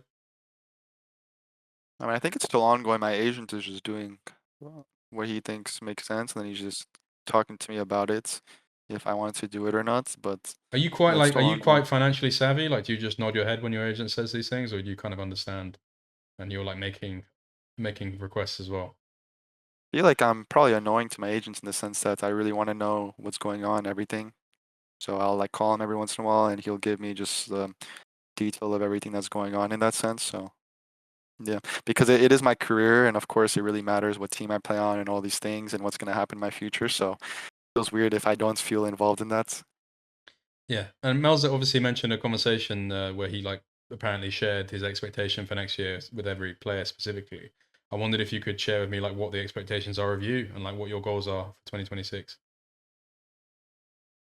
He shared on an interview what his expectation is of everybody. No, he mentioned that there was like some sort of internal conversation about expectations he had individually for players or just in general. I wondered if you could kind of share what those expectations are of you, and if not, what your own expectations are going into 2026. Yeah, it was the same. It's kind of the same as Worlds in that sense, being more versatile. and just being, especially on some champions, I have to work on too. So I'm really working on that right now. But I think once I really improve on certain aspects of the game and I become much more hard to read is when I'm gonna level up the most as a player. So I'd say that's the biggest thing. Cool. I think that's pretty much everything from me, Jojo. I'm cautious of the fact that you've been here for quite some time because of all these technical difficulties. Thank you so much. I feel like Yeah, I've learned so much about you. You're a very sensitive guy. I feel like I'm very pleased to have made your acquaintance. It's been really lovely speaking to you. it's been nice speaking to you too. Do you have anything you'd like to share, either to me, to chat, anything you'd like to say as a kind of a final go? I mean, I will be streaming soon. I I Is tweeted that I'll be streaming soon. Is It's that actually gonna happen soon. what is the story with that? Because you started this interview off by talking about how you realize how important it is to be kind of media conscious and visible, but then you are constantly lying about streaming. What's the deal with that? I mean, I'm not lying. Okay, lying is a very strong word. I'm gonna say Lying is quite a soft I'm word, just actually, in some no, it's a ways. very strong word for me at least because people love saying that to me. So for me, it's like a trigger word. But for me, it's like I have things I want to improve on right now, and so would you. Like when you reframe arguments like that, it's quite a narcissistic trait, actually. When you say like, "Oh, don't call me a liar," it's triggering. That's quite like narcissistic. Is it? Is it? Oh, That seems like a very narcissistic. so now I'm That the seems like a crazy very one. narcissistic statement to make, in my opinion. Oh, so now you're. This is very good. Wow, this is crazy. Yeah, what you're doing is very good too, actually. It's kind of crazy. But anyways, what I'm trying to improve on, I'm just trying to focus on like my bad champions right now and focus on some things I need to improve on. On stream, I don't think I can really do that because like of course it's something in the back of your head. You can't really fully focus while you're streaming. So once I improve on that, I'm gonna have a Korean boot camp soon. I'm gonna stream in Korea. So I'm just working on these things right now I and then just in wanted Korea to I'll stream. say, for the level of gaslighting you showed there, I'm sorry for whatever horrible relationship that you went through. So you're clearly like No, my clearly team very says I'm a very gifted. good. My team says I'm the best gaslighter on the team, but I actually don't even know what that means to be honest. But apparently, I'm just the best gaslighter on the team, Well, like gameplay wise. I can completely see why. Like, you're very gifted. I See, what you're doing is also very good, which is I can see you're also not also because that implies I'm a gaslighter, but I can see you're a good gaslighter. amazing stuff. But I will actually stream. I'll actually stream in Korea every single day, so I'll announce it soon. Amazing, great to hear. Thank you so much for coming on, Jojo. Been lovely speaking to you, mate. Yeah, lovely talking to you too. Peace. All right, see ya.